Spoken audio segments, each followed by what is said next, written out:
What if this very moment of exhaustion was not an end, but an invitation? An opening to a book whose pages are written in the ink of silence, meant only for you, finding you now, right now, not a moment too soon or too late. You feel it, don't you? The dissonant hum of the modern world, a relentless current of information, opinion, and expectation that pulls you further and further from your own shore. You have become an expert navigator of external noise, yet a stranger in your own inner landscape. The days bleed into one another, a blur of tasks and notifications, and in the quiet moments, if you allow them, a hollow ache surfaces. A feeling of being a ghost in your own life, moving through the motions, your spirit muted, your will eroded by 1,000 tiny compromises. You long for a stillness that feels impossibly distant, a clarity that seems reserved for saints and mystics. You search for a beacon in the fog, a clear signal in the static. But what if the beacon is not outside of you? What if the signal is not something to be found, but something to be listened to? This right here is the doorway to that listening. This is not a lecture, it is not a set of rules, it is an echo of a truth you already hold. Consider these words a key, turning a lock in a door you had forgotten existed. Behind that door is a sanctuary, a quiet room within your own being, waiting patiently for your return.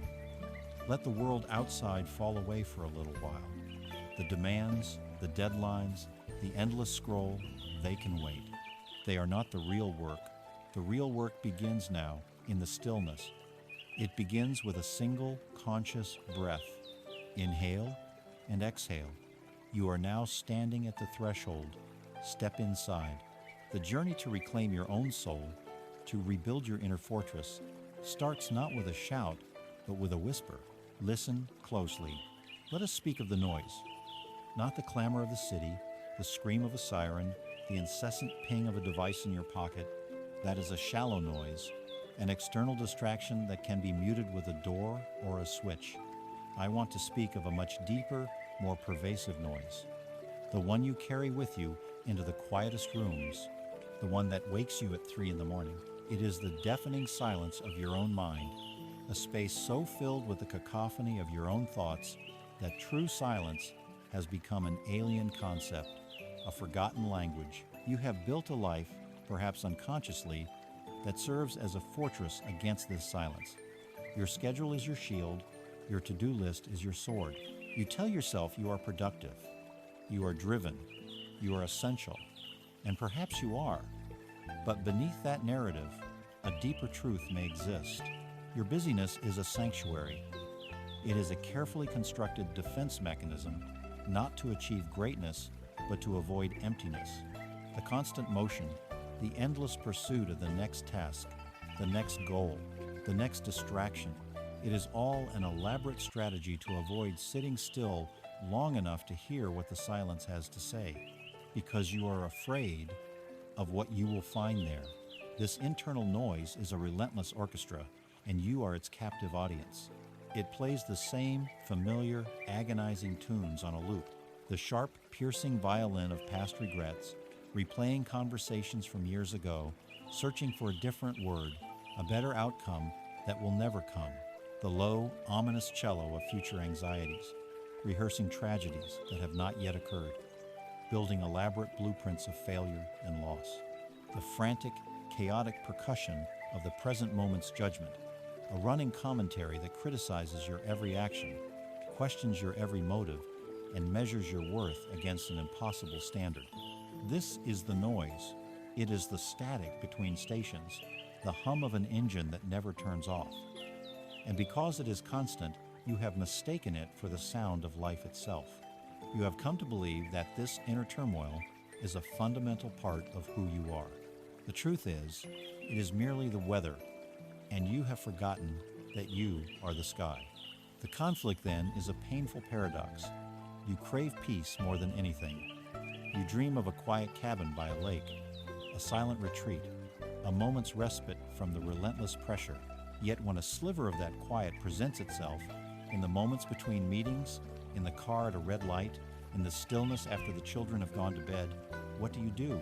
You reach for your phone, you turn on the television, you fill the space instantly, reflexively. You are a creature who thirsts for water but is terrified of the well. The desire for peace is genuine, but it is dwarfed by the fear of what that peace might uncover. To be truly silent is to be truly alone with yourself, without the armor of your roles, without the distraction of your duties. It is to face the unvarnished truth of your own heart, the unprocessed grief that you have neatly compartmentalized, the deep-seated loneliness that a crowded room cannot cure, the quiet desperation of a dream you have deferred for so long you can barely remember its shape. The silence is a mirror, and you have spent a lifetime avoiding your own reflection.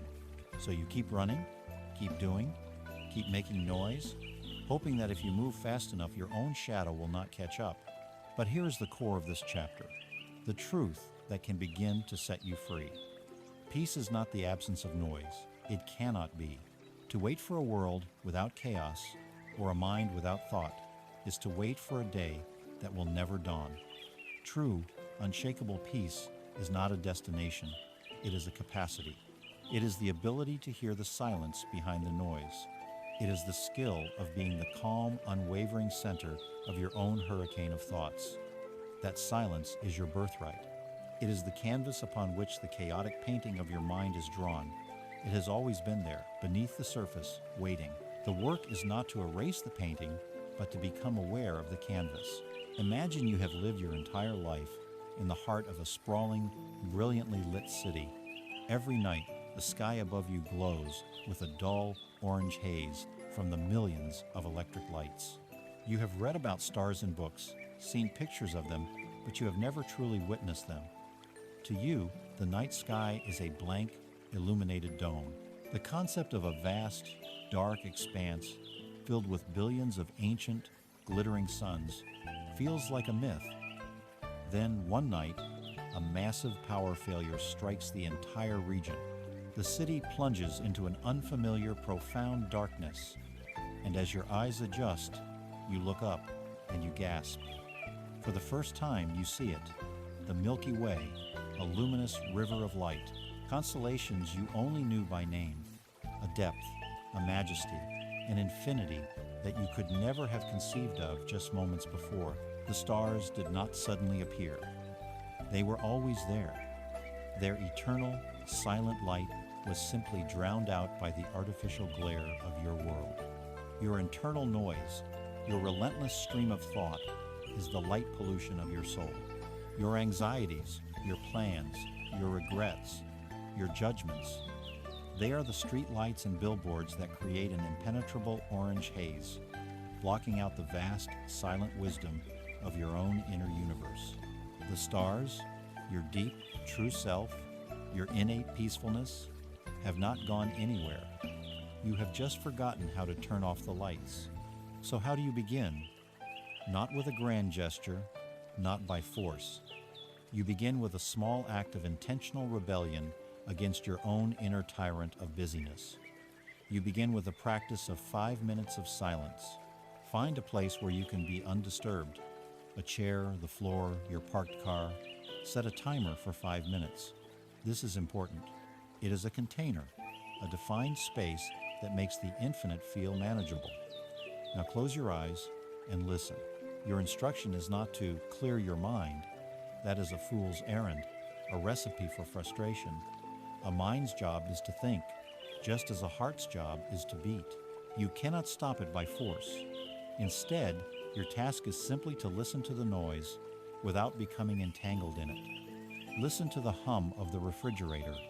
Listen to the distant traffic, and listen to the thoughts as they arise and pass. Observe them as if you were sitting on the bank of a river, watching leaves float by. There goes a worry leaf. There goes a memory leaf. There goes a judgment leaf. You do not jump into the river to grab them. You do not try to stop them. You simply notice them and let them drift away. You are not the leaves. You are the witness, sitting on the bank. In these 5 minutes, you may experience a second or two of actual quiet. Cherish it, but do not strive for it. The goal is not the quiet itself. The goal is the shift in your identity. You are practicing the move from being the noise to being the one who hears the noise. You are becoming the sky, not the weather. You are remembering how to see the stars. This is the first, most crucial step to find the profound stillness not by escaping the world, but by turning inward and discovering that the silence you have been seeking was the very ground upon which all your inner noise was dancing. It was there all along, waiting. If the first step of our journey was to acknowledge the noise, the second is to address its primary source, the past. It is the vast, shadowy reservoir from which most of our inner turmoil is drawn. But we must begin with a critical reframing. The past is not a ghost that haunts you against your will. It is a story you tell yourself over and over again. It is a heavy cloak, woven from threads of pain and pleasure that you refuse to take off even on the warmest day. Its weight is familiar. Its scent is your own. To remove it would feel like shedding your own skin. And this is the heart of the matter. We are not haunted by the past. We are clinging to it. We are actively, though perhaps unconsciously, holding on to its grievances, its traumas, and even its faded glories, because it has become the very architecture of our identity. Ask yourself, who would you be without your story? Who would you be without the narrative of the person who was wronged, who survived, who failed, who was once triumphant? The story, especially the story of your wounds, gives you a solid, defined shape. It provides a reason, a justification for your current limitations, your fears, your patterns of behavior. I cannot trust again because I was betrayed. I cannot risk failure because I was once humiliated. I am not worthy of love because I was once abandoned. These are not objective truths. They are the bylaws of a prison you have built for yourself. The bars are forged from memory, and the lock is your own unwillingness to let the story die. We cling to this pain because the pain is known. The landscape of our old sorrows is a territory we have mapped meticulously. We know every treacherous valley, every bitter river. To step out of it would be to step into the unknown.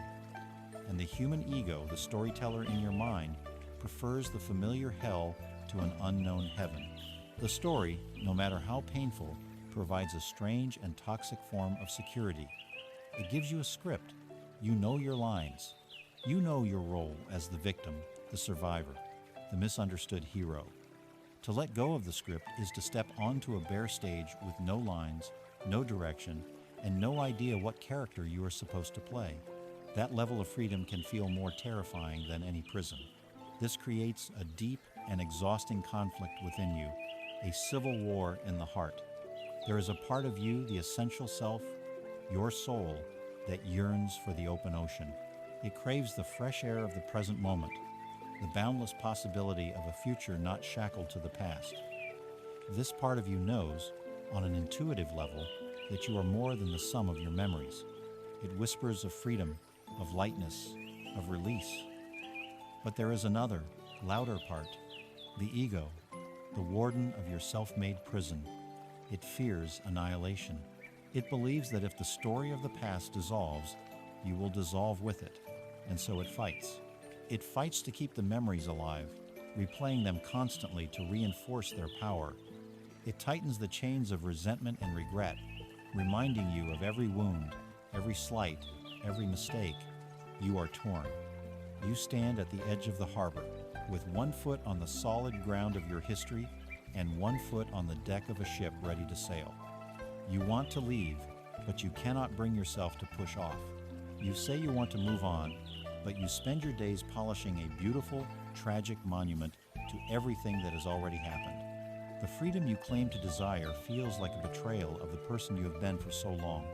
Now, let us introduce a new possibility, a profound shift in perspective.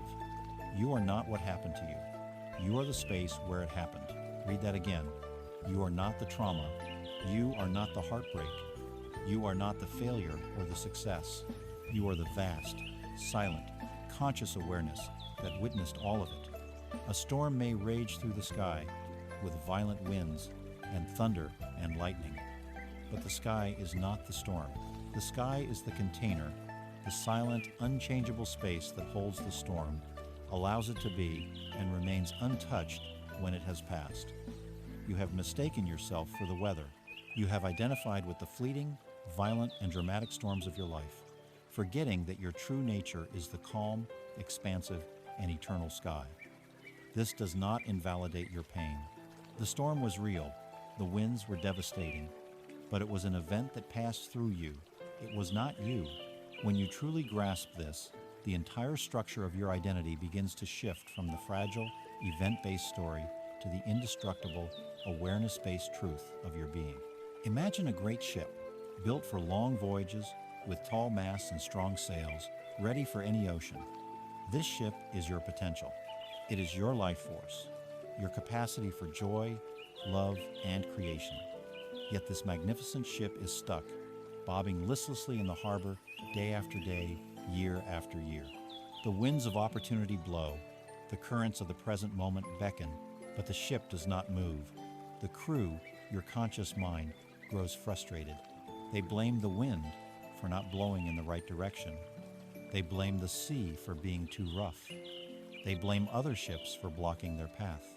They exhaust themselves looking for external reasons for their stagnation, but the problem is not outside the ship.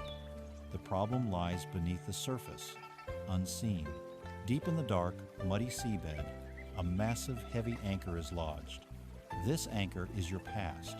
It is the weight of every unresolved story, every unforgiven grievance, every unmourned loss. The ship cannot sail, not because of the conditions of the sea, but because of this immense, hidden weight it is tethered to. It is a self-imposed paralysis. The work of liberation, then, is not to curse the wind or the sea. It is not to push the ship with more force. The work is to begin the arduous process of raising the anchor. This is not a task of forgetting. You cannot pretend the anchor does not exist. That is denial, and it is useless. The work is to turn your attention inward and begin to pull, link by painful link. Each link is a memory, a story. As you pull it up from the darkness of the unconscious mind into the light of your awareness, it will be heavy. It will be covered in the mud of old pain. It will be difficult. This is the act of feeling what you did not allow yourself to feel at the time. It is the act of forgiving what you swore you would never forgive. It is the act of taking responsibility for the stories you have told yourself. It is not easy work. But with every link that you raise, the ship becomes lighter, more buoyant, freer. Eventually, the entire anchor is raised. It now sits on the deck of the ship. It has not vanished. The past is still part of your history. The anchor is still heavy, but it is no longer lodged in the seabed. It is no longer controlling your movement. It is simply cargo. A weight you carry, yes, but one that no longer determines your course. The ship is finally free to catch the wind and sail into the open water of the present. So, what is the practice? It is the practice of observation. When a memory from the past arises, as it inevitably will, your habit is to do one of two things. Either you dive into it, becoming lost in its drama and emotion, or you violently push it away, trying to suppress it. There is a third way, the way of the witness. See the memory as a cloud floating across the sky of your mind. Do not cling to it, do not fight it. Simply acknowledge it. Ah, there is the cloud of that old argument. There is the storm cloud of that betrayal. There is the wispy cloud of that happy, long-gone day. You name it. You see it for what it is, a transient formation of thought and energy. You let it go. You withdraw your energy from it. You gently return your attention to the feeling of your breath, to the sounds in the room, to the vast open sky of the now. You are training yourself to disidentify from the clouds and to rest in your nature as the sky.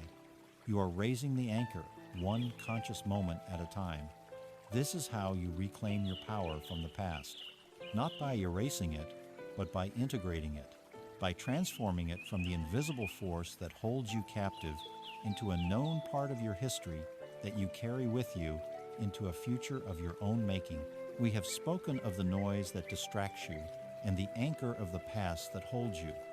Now, we must examine the very structure that contains you.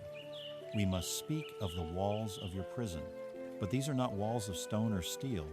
They cannot be seen, they cannot be touched, and no map could ever chart their location. This prison is far more insidious, for it is built from the intangible material of your own beliefs. It is a cage constructed entirely of thoughts. Its bars are forged from two simple, devastating words: I can't. Its foundation is the quiet, pervasive whisper, I am not enough. This is the architecture of your inner prison, a fortress so perfectly designed that you have become its willing and often unaware inhabitant. The construction of this prison began long ago. It started with a careless word from a parent, a critical remark from a teacher, a childhood failure that you cemented into a lifelong identity. These were the first bricks. You're not the creative type. You're too sensitive. You'll never be good with money. These external opinions were seeds planted in the fertile soil of your young mind. Over time, you watered them with your own attention. You nurtured them with the evidence of your own subsequent stumbles, until they grew into immense, unshakable trees of conviction. Now, you no longer hear the external voices. You only hear your own. The suggestions have become your own internal gospel, a liturgy of self-deprecation that you recite daily without even realizing it. I am not disciplined. I am not confident. I am not worthy of that kind of success, that kind of love. You mistake these statements for honest self-assessment. You believe you are simply seeing reality, but you are not. You are not seeing the world as it is. You are seeing the world as your beliefs dictate it must be. These phantom walls are the most effective in existence because they operate as filters on your perception. You do not apply for the job because the wall of I am not qualified prevents you from even seeing it as a possibility. You do not share your art because the wall of I am not talented renders your creative impulse illegitimate before it is even born. You do not set a boundary because the wall of I am not worthy of respect convinces you that your needs are unreasonable. Your life shrinks to fit the dimensions of your self-imposed confinement. Here lies the cruel paradox of your prison. It is a place of suffering, yet it is also a place of profound, paralyzing comfort. Within these familiar walls, you are safe. You are safe from the sharp, unpredictable pain of ambitious failure. If you believe you cannot run the race, you never have to experience the agony of losing it. The chronic, dull ache of limitation is a pain you have learned to live with. It is predictable. It is known. The terror of stepping outside the walls is the terror of the unknown. Outside is a world where you might try and fail spectacularly. A world where you might be rejected, misunderstood, or ridiculed. Inside your cell, you are protected from all of that. You are safe from the vertigo of true freedom, for freedom carries with it a terrifying weight, the weight of total responsibility. As long as you are in prison, you have an excuse. The walls are your alibi. I would do it, but, and what follows is always the name of a wall. But if those walls were to suddenly vanish, what then? There would be no one and nothing to blame. Your life, its direction, its successes and failures would be entirely in your hands. This responsibility can feel so immense, so crushing, that many will unconsciously choose to remain in their cell, gripping the bars, complaining about their confinement, while secretly terrified of what they would do if the door ever swung open. But it is time for the revelation that is both the most damning and the most liberating truth you will ever encounter. It is the key that unlocks everything. The guard who patrols the corridors of your mind, the stern judge who pronounces your life sentence, and the trembling prisoner who serves the time are all the same person. They are all you. There is no external oppressor. There is no one keeping you locked in. The entire drama is a one-person play staged within your own consciousness. The moment you truly understand this, the power dynamic shifts irrevocably. The walls may still seem solid, the beliefs may still feel true, but the knowledge that you are both the prisoner and the jailer changes the game. It means the key has never been missing. It has always been in your pocket. This key is not a physical thing you must find. The key is awareness itself. The moment you can observe a limiting belief and see it as a belief, a construction of thought, a sentence in your mind, rather than as an absolute truth of the universe, you have slid the key into the lock. The power is not in instantly destroying the belief, but in demoting it from a law of physics to a simple, observable thought. Imagine a bird. born in an ornate and beautiful cage. The cage is all it has ever known. Its world is defined by the golden bars, the small perch, the seed tray. Through the bars, it can see the vast blue sky. It can see other birds soaring on currents of wind it cannot feel. The bird spends its days singing a sad and beautiful song about its captivity, a song about its longing for the freedom of the sky. It pecks at the bars, it flutters its wings in frustration, it laments the cruel fate that has confined it to this small space. Its entire identity has become the bird in the cage. Its song, its struggles, its very sense of self are all interwoven with the fact of its imprisonment. But there is one crucial detail that the bird has never noticed. The door to the cage is not locked. It has never been locked. It swings on a simple unlocked hinge. The bird is not trapped by the cage. It is trapped by its idea of the cage. The bars are no longer just metal. They are a part of its perception. It has lived with them for so long that it literally cannot perceive the open space where the door stands ajar. To fly out would mean abandoning the only identity it has ever known. It would mean the sad, beautiful song no longer makes sense. The freedom it sings of is so alien, so vast, that remaining with the familiar bars feels safer. Your work, then, is to become aware of the unlocked door. It is to begin challenging the reality of the bars. And you do this with a simple, persistent practice. Take a notebook each day, listen for the voice of your inner jailer. Catch one of your limiting beliefs as it flies by. Maybe it's, I'm too old to start something new, or I'm not interesting enough for people to like me. Write the belief down. Look at the words on the page. See them for what they are, a collection of letters, a thought. Then underneath it, ask one devastatingly simple question. Is this 100% true? Do not answer quickly. Sit with the question. Can you, without any doubt, say that this belief is true in all circumstances for all time? Have you ever, even once, learned something new, proving you're not too old? Have you ever had one person enjoy your company, proving you're not uninteresting? You are not trying to win an argument with yourself. You are simply looking for a crack in the wall. You are searching for a single ray of light that proves the prison is not absolute. If you can find even 1% of doubt, the belief is no longer a solid wall. It is a story, and any story can be rewritten. This practice is the act of gently rattling the cage door. Day after day, you approach the door and test it.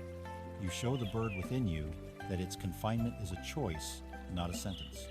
And one day, after enough gentle rattling, the bird will finally see what has been there all along, an open space, an invitation to the sky, and the terrifying, exhilarating choice to fly.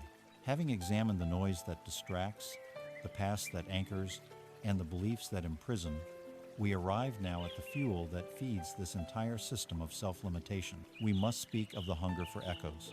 This is a primal, deep-seated craving, not just for praise, but for confirmation. It is the need to see our own existence reflected back at us in the eyes and voices of others, to hear an echo of our own shout to prove that we are not screaming into the void. In our modern world, this hunger has become a pandemic.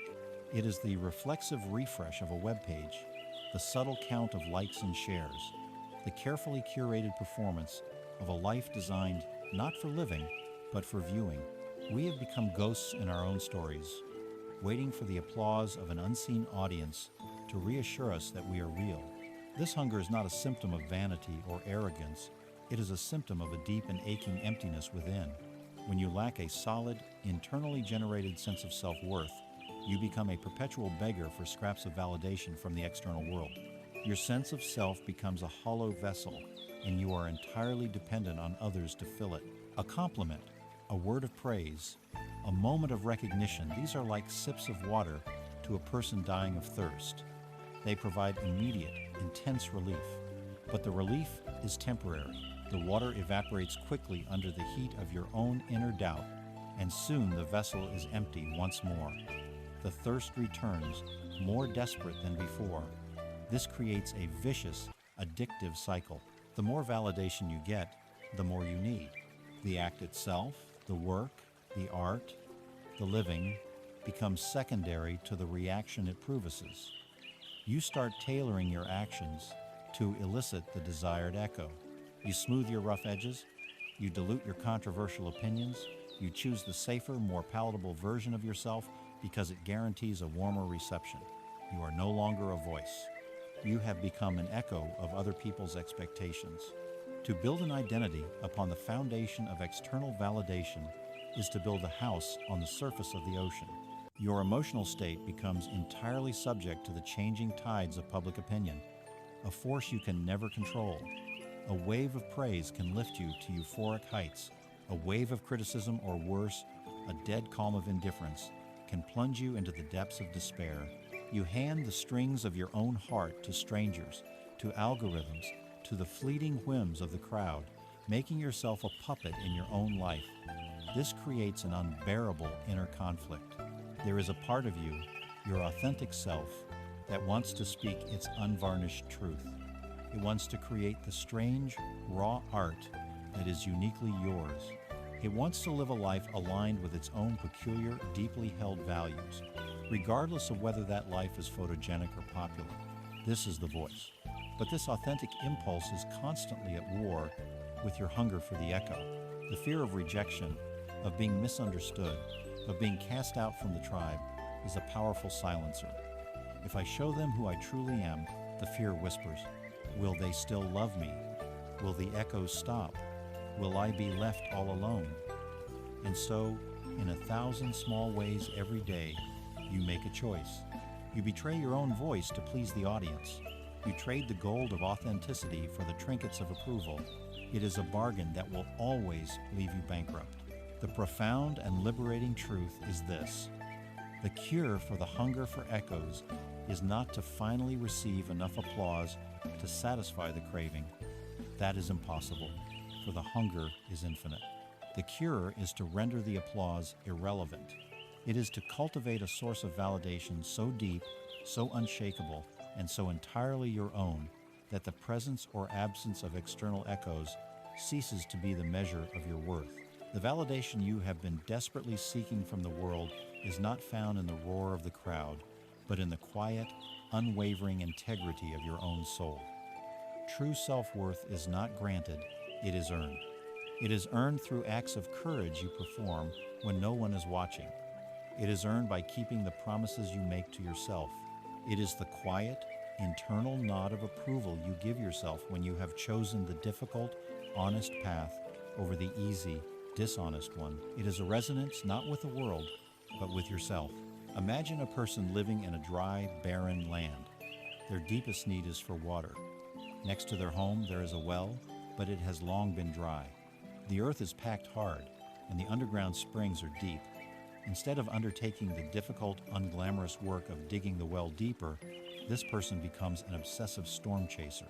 They spend all their time and energy scanning the horizon, looking for the faintest sign of a rain cloud. When a small passing shower finally arrives, a flurry of compliments, a promotion at work, a moment of public recognition, they rush out with dozens of buckets, frantically trying to catch every drop. For a brief time, they feel saved. They drink the rainwater, and their thirst is quenched. But the showers are fleeting and unreliable. Soon, the buckets are empty, and the person is left parched once more, their eyes anxiously fixed on the empty sky, waiting for the next unpredictable storm. The rain is external validation. The well is your inner source of self-worth. Chasing the rain is easy and exciting. Digging the well is hard, lonely work. It is the work of self-inquiry, of facing your fears, of building character when there is no audience. It yields no immediate results. It is just you, the shovel, and the hard, dry earth. But if you persist, if you choose to dig every day instead of chasing clouds, you will eventually break through. You will hit a source of water that is pure, constant, and entirely your own.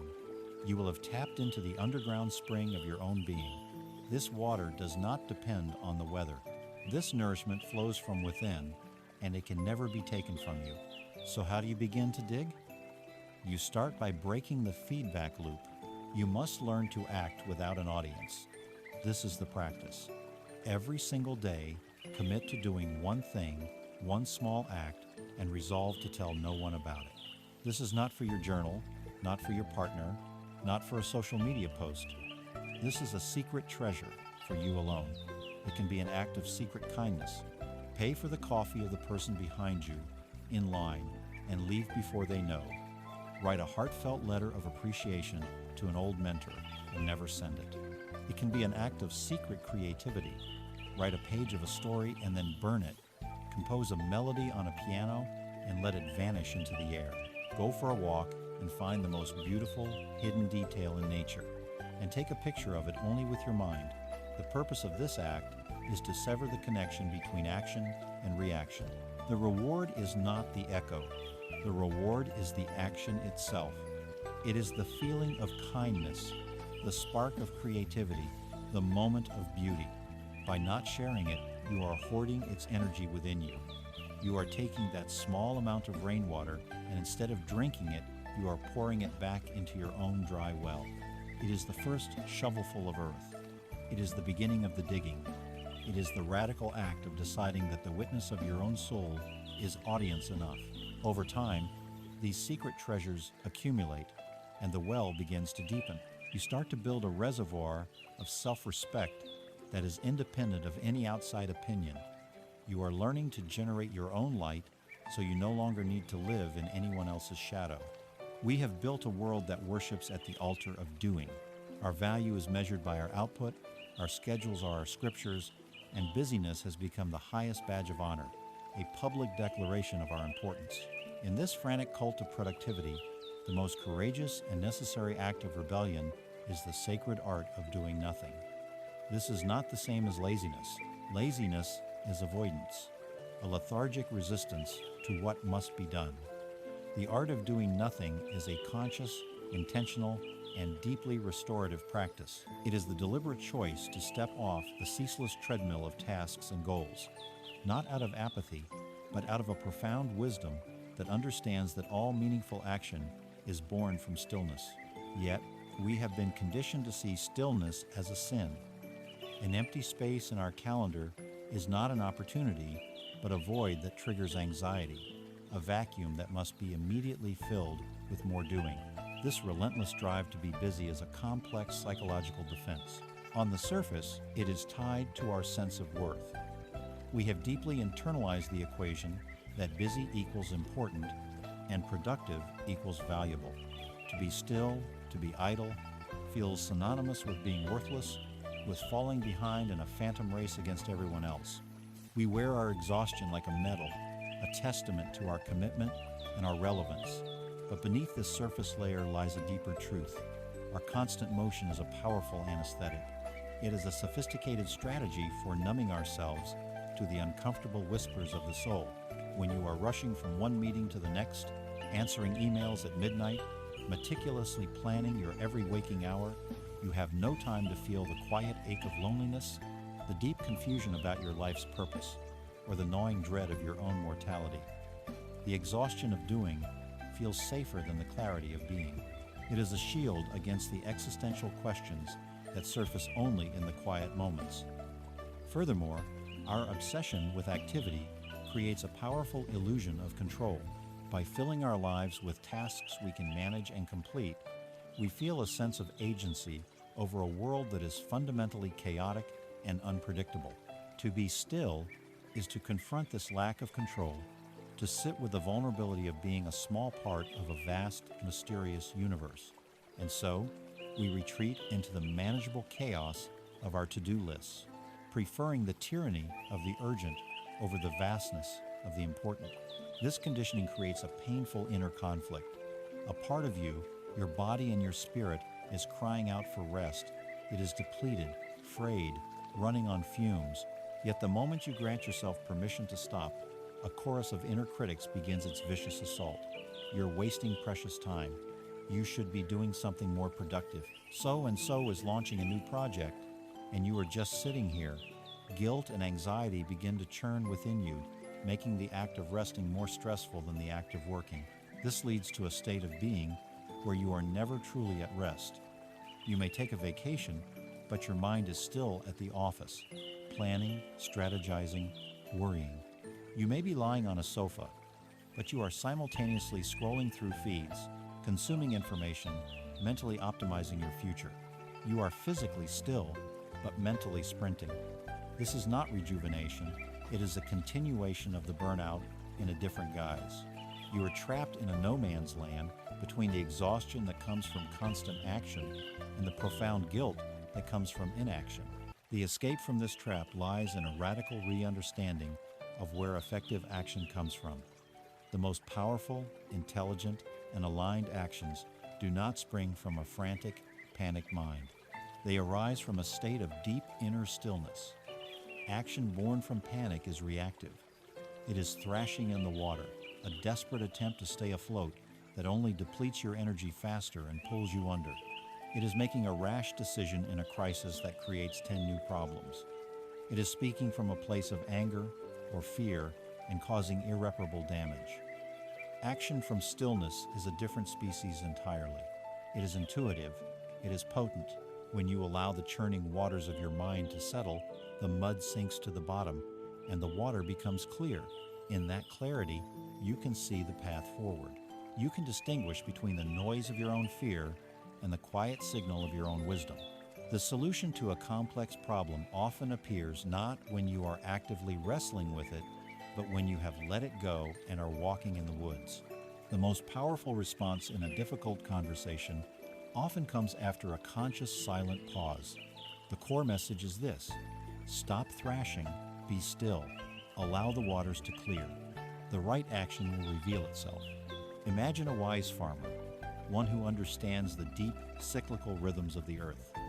This farmer has a plot of land, the source of their livelihood. A foolish, greedy farmer would try to force the land to produce endlessly. They would plant crop after crop, season after season, without a single break.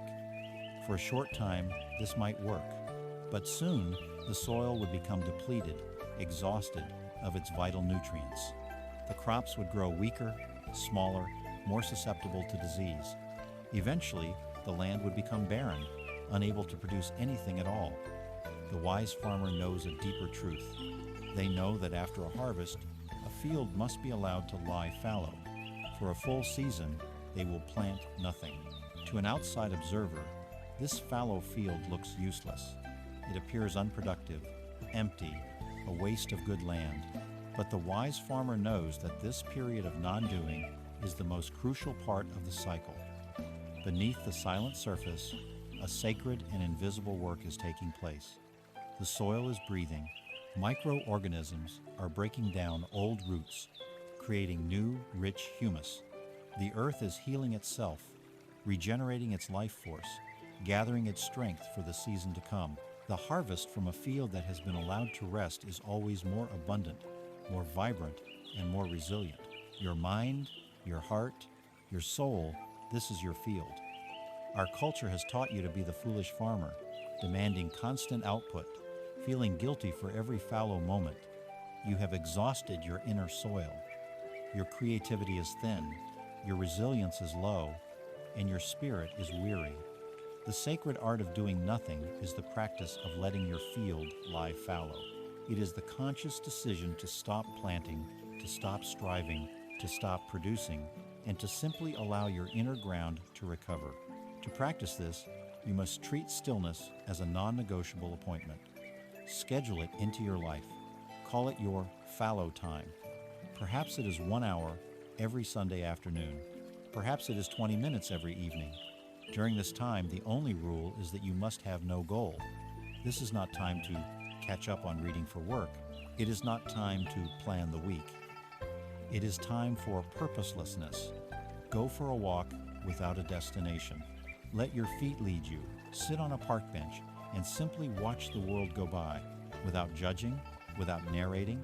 Lie on the floor and listen to a piece of music, not as background noise, but as the sole focus of your attention. Stare out of a window and watch the clouds drift, allowing your own thoughts to drift with them. You must be ruthless in defending this time from the tyranny of purpose. Your mind will rebel. It will try to optimize the experience. I could be thinking about that problem at work now. Gently, you must resist. The entire point of the practice is to be unproductive, to be gloriously, beautifully useless. This is how you allow your soil to regenerate. This is how you create the fertile darkness from which all new life, all fresh ideas, and all true strength will eventually and effortlessly spring. It is not an escape from your life. It is the very source of it. After the sacred stillness comes the sacred act. We move from the fallow field, where we recovered our strength, to the blacksmith's forge, where we will shape it. For a life of intention requires more than just insight and rest. It requires a spine. We must now speak of the forging of that spine, the art and science of self-discipline. In a culture that often confuses discipline with punishment, we must reclaim its true meaning. Self-discipline is not a harsh whip you use to flagellate yourself into submission. It is the highest and most potent form of self-love. It is the ultimate act of respect for the person you are capable of becoming. A life without discipline is a life without a backbone, a fluid, shapeless existence at the mercy of every passing mood, every fleeting impulse, every distraction the world throws at you. It is a boat without a rudder, drifting on the currents of circumstance. To build a spine is to build a rudder, to give yourself the power to set a course and hold to it, no matter the weather. The psychology of true self-discipline is rooted in a profound act of faith in your future self. Every disciplined choice you make today is a vote cast in favor of the person you aspire to be tomorrow. When your alarm rings and you choose to get up rather than hitting snooze, you are not just getting up, you are casting a vote for a future self who is proactive and in command of their day. When you choose to eat a nourishing meal instead of processed junk, you are casting a vote for a future self who is healthy and vibrant. When you force yourself to sit down and do the creative work for 1 hour, you are casting a vote for a future self who is fulfilled and has brought their gift into the world. Discipline is the bridge between your vision and your reality. It is the mechanism by which you translate aspiration into being. This is why it is so much more powerful than mere motivation. Motivation is a feeling, an emotion. It is a fickle and unreliable guest who arrives unannounced and leaves without warning. To build a life only on the days you feel motivated is to build a house of straw. Discipline, in contrast, is a system. It is a commitment. It is the deep, quiet resolve that functions regardless of how you feel. It is what gets the work done long after the initial spark of inspiration has died. With every promise you keep to yourself, no matter how small, you are making a deposit into the account of your self-respect. Every broken promise is a withdrawal. A person of strong character, a person with a spine of steel, is simply someone who has a long and consistent history of keeping their own word. This inner integrity becomes an unshakable source of personal power. This, of course, creates a constant war within you. It is the war of the two selves. There is your present self, the self that exists right now, in this moment. This self is a creature of comfort. It is driven by instinct, by the powerful gravity of habit, and by the desire for immediate gratification. It wants the sugary snack. It wants to stay on the couch. It wants to avoid the difficult conversation. Its entire world is the pleasure and pain of this exact moment. Then there is your future self. This self is an idea, an aspiration. It is the person you see in your mind's eye, stronger, wiser, more accomplished, at peace. This self exists only in the realm of potential. The battlefield is the present moment, and the conflict is always between the immediate, tangible demands of your present self and the abstract, long-term needs of your future self. Every choice is a skirmish in this war. The path of least resistance will always lead you back to the comfort of old habits. The initial phase of any new discipline is always a path of maximum resistance. It is an act of friction against the deeply worn groove of your past behavior. Your mind, loyal to the present self, will launch an insurgency. It will generate 100 compelling excuses, a sudden wave of fatigue, a persuasive argument for why you should start tomorrow. To forge a spine is to learn how to win this battle day after day by choosing the discomfort of growth over the comfort of stagnation. This brings us to the true meaning of freedom. Our culture sells a cheap and hollow version of freedom, the absence of any restraint, the ability to do whatever you want whenever you want. But this is not freedom. It is the very definition of slavery. A person who cannot say no to their own impulses, who is a slave to their moods, who is dragged through life by their appetites and addictions, is the least free person on earth. They are a prisoner of their own internal chaos. True freedom is the exact opposite. It is self-mastery. It is the strength, the power, and the integrity to choose your actions based on your deepest values, not your shallowest feelings. It is the freedom from your own weakness. It is the ability to be the master of your own mind and body rather than being their servant. The person who can make themselves do the thing they know they must do, even when they do not feel like it, is the only person who is truly free. Consider the blacksmith's forge. This is the metaphor for how character is built. The smith begins with a piece of raw iron. It is brittle, shapeless, full of impurities. In this state, it is of little use.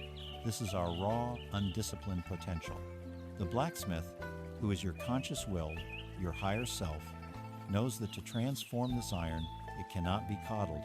It must be subjected to a process of intense, voluntary stress. First, the iron is thrust into the white-hot heart of the forge. This is the fire of discomfort, the challenge of a new discipline. The heat softens the iron, burning away some impurities, making it malleable and ready to be shaped. Then, the glowing iron is placed upon the anvil and struck with a heavy hammer. This is the daily, consistent, repetitive act of the discipline itself. It is the single push-up. It is the one page written. It is the moment of meditation. The process is violent. It is loud. Sparks fly. It is anything but comfortable. The iron is then plunged back into the fire and back onto the anvil again and again. Through this relentless cycle of heat and pressure, the very molecular structure of the iron is transformed. It is purified, aligned, and tempered. The brittle, useless ore becomes a blade of gleaming, steel-resilient, sharp, strong, and capable of serving a higher purpose. Your spine is not a gift. It is not something you are born with. It is forged, and it is always, always forged in fire. So how do you begin to build this forge in your own life? You begin not with a grand, heroic effort, but with a promise that is ridiculously small. The most common mistake is to attempt too much, too soon. You try to go from a sedentary life to a 2-hour daily workout, and you fail within a week, reinforcing the belief that you are undisciplined. You must reverse the formula. You must start with an act so small it is almost laughable, so easy that it is harder to not do it than to do it. Your goal is not the initial result, but the cultivation of pure consistency. Choose one thing. Meditate for 1 minute, not 20 minutes, 1 single minute. Do 1 push-up, not 50, 1. Read 1 page of a book. Write 1 sentence. Drink 1 glass of water the moment you wake up. The act itself is almost irrelevant. What is relevant is that you are making a promise to yourself and keeping it. You are not just building the muscle in your arm with that 1 push-up. You are building the muscle of your identity. You are becoming the kind of person who does what they say they will do. Do this ridiculously small act every single day without fail, without excuse. Let it become as automatic as breathing. This is the first link in your spine of steel. After a month of unbroken consistency, you have earned the right to add a second link. You can meditate for 2 minutes. You can do 2 push-ups. You build your spine not by a single act of Herculean effort, but by the relentless accumulation of thousands of tiny, unbreakable promises to yourself. This is the path. It is the quiet, daily work of the forge. It is the way you transform the raw material of your potential into the tempered steel of a life of purpose and true freedom. As you begin to forge a spine of discipline and walk with greater intention, you will notice a remarkable and often frustrating phenomenon. The world will begin to test you. It will send you people and situations that seem perfectly engineered to provoke you, to challenge your newfound resolve, and to knock you off your center. It is here, at the friction point between your inner world and the outer world, that we encounter one of the most difficult and transformative truths on this path. The world is a mirror. The people who irritate you, the circumstances that infuriate you, the behaviors that you find most unacceptable in others, They are not random antagonists in your life story. They are reflections. They are precise, unfiltered, and often brutal reflections of the unhealed, unexamined, and disowned parts of your own self. This is the challenging psychology of projection. Within each of us, there exists what is often called a shadow self. This shadow is the repository for all the traits and impulses that we have deemed unacceptable. It is the home of our repressed anger, our secret arrogance, our deep-seated insecurity, our laziness, our greed. Because we cannot bear to acknowledge these qualities within ourselves, we deny them. We push them down into the darkness of our unconscious, but they do not disappear. Instead, we become hyper-attuned to them in other people. The world becomes a screen upon which we project our own disowned shadow. The intensity of your emotional reaction to another person's behavior is the most accurate barometer of how deeply you have repressed that same trait within yourself. The arrogant person at work who makes your blood boil does so because they are mirroring a disowned arrogance within you, or perhaps they are triggering its opposite, a profound and painful insecurity about your own worth. The passive, indecisive person who drives you to distraction does so because they are reflecting a part of you that is terrified of inaction, or a deep-seated passivity you refuse to acknowledge. These people are messengers, delivering an urgent telegram from your own soul, a message you have refused to accept. The ego's immediate and powerful defense against this uncomfortable truth is blame.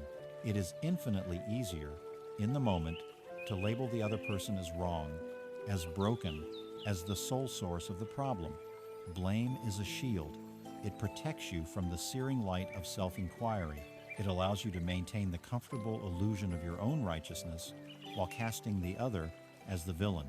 But this shield, while offering temporary comfort, keeps you locked in a prison of reactivity, forever at the mercy of the actions of others. This creates the ultimate inner conflict, the reflexive path of blame versus the courageous path of radical responsibility. The path of blame is a well-worn highway in the mind.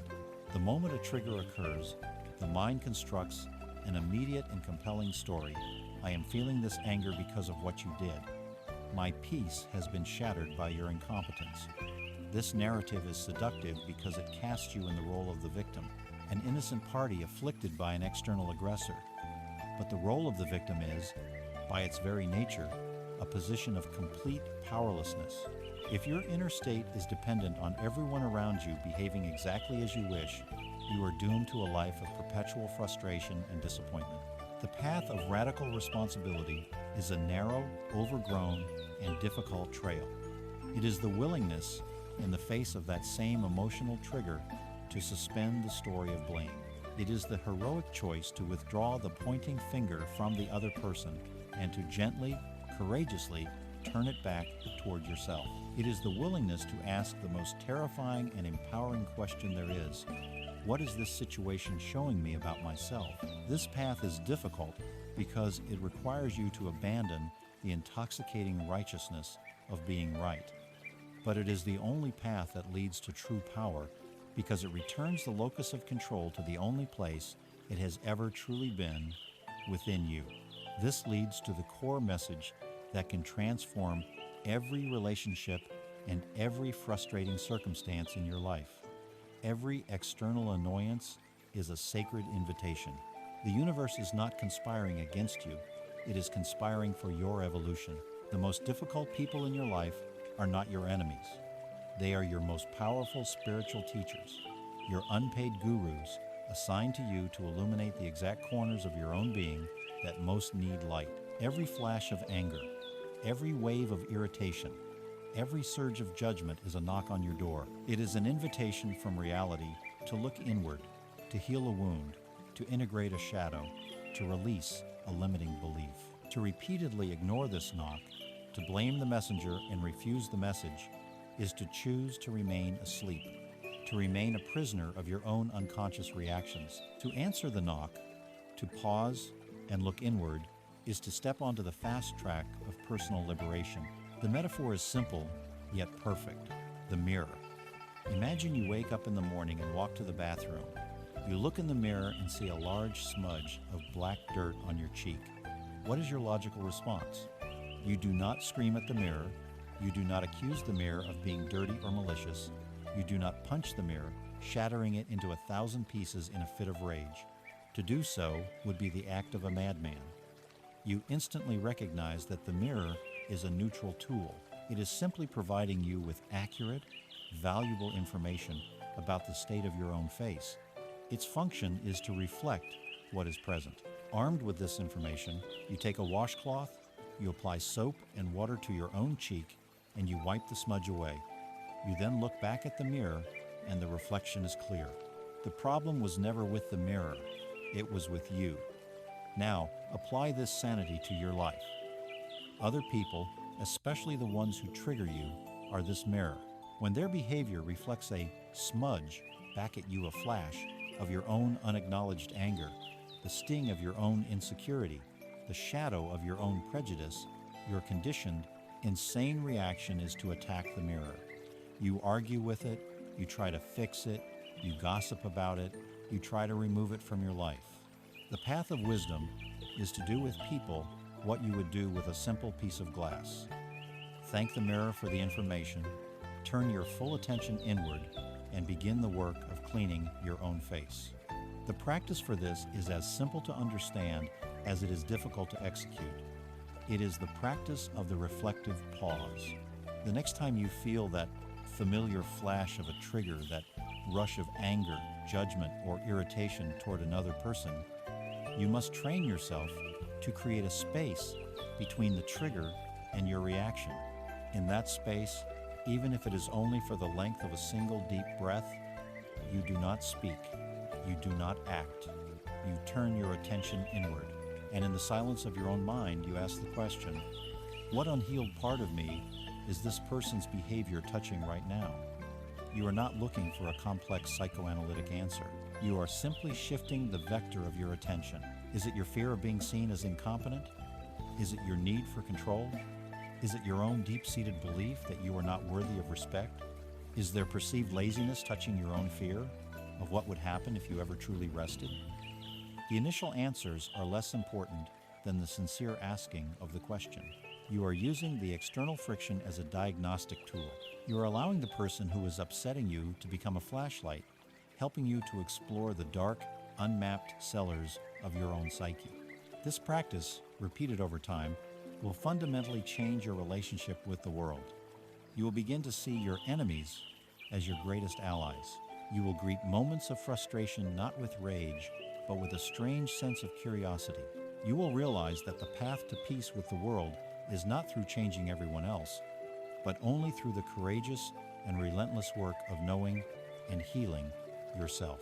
Having explored the internal landscapes of the past, the prisons of belief, and the mirror of the world, we must now turn to the most precious and most plundered resource you possess. It is not your time, nor your money.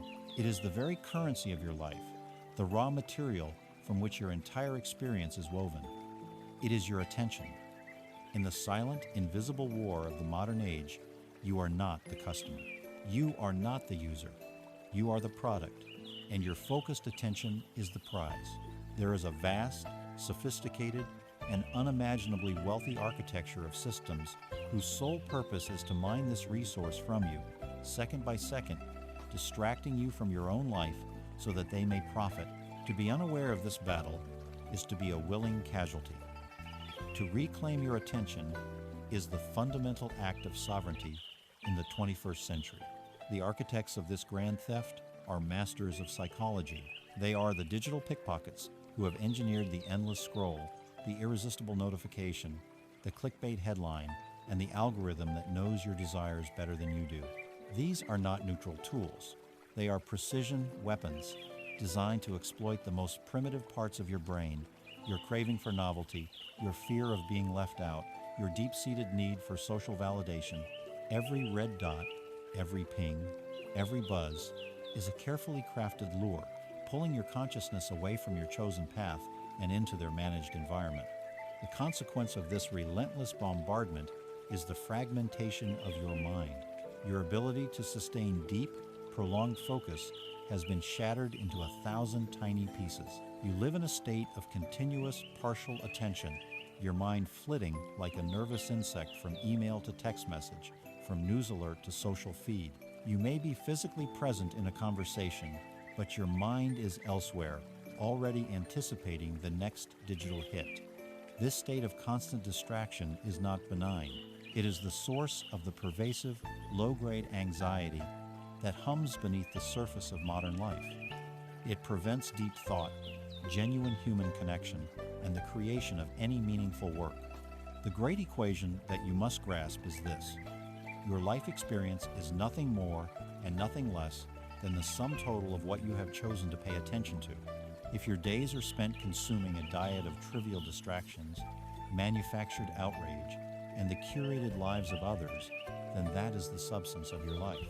To lose command of your attention is to surrender the steering wheel of your own existence.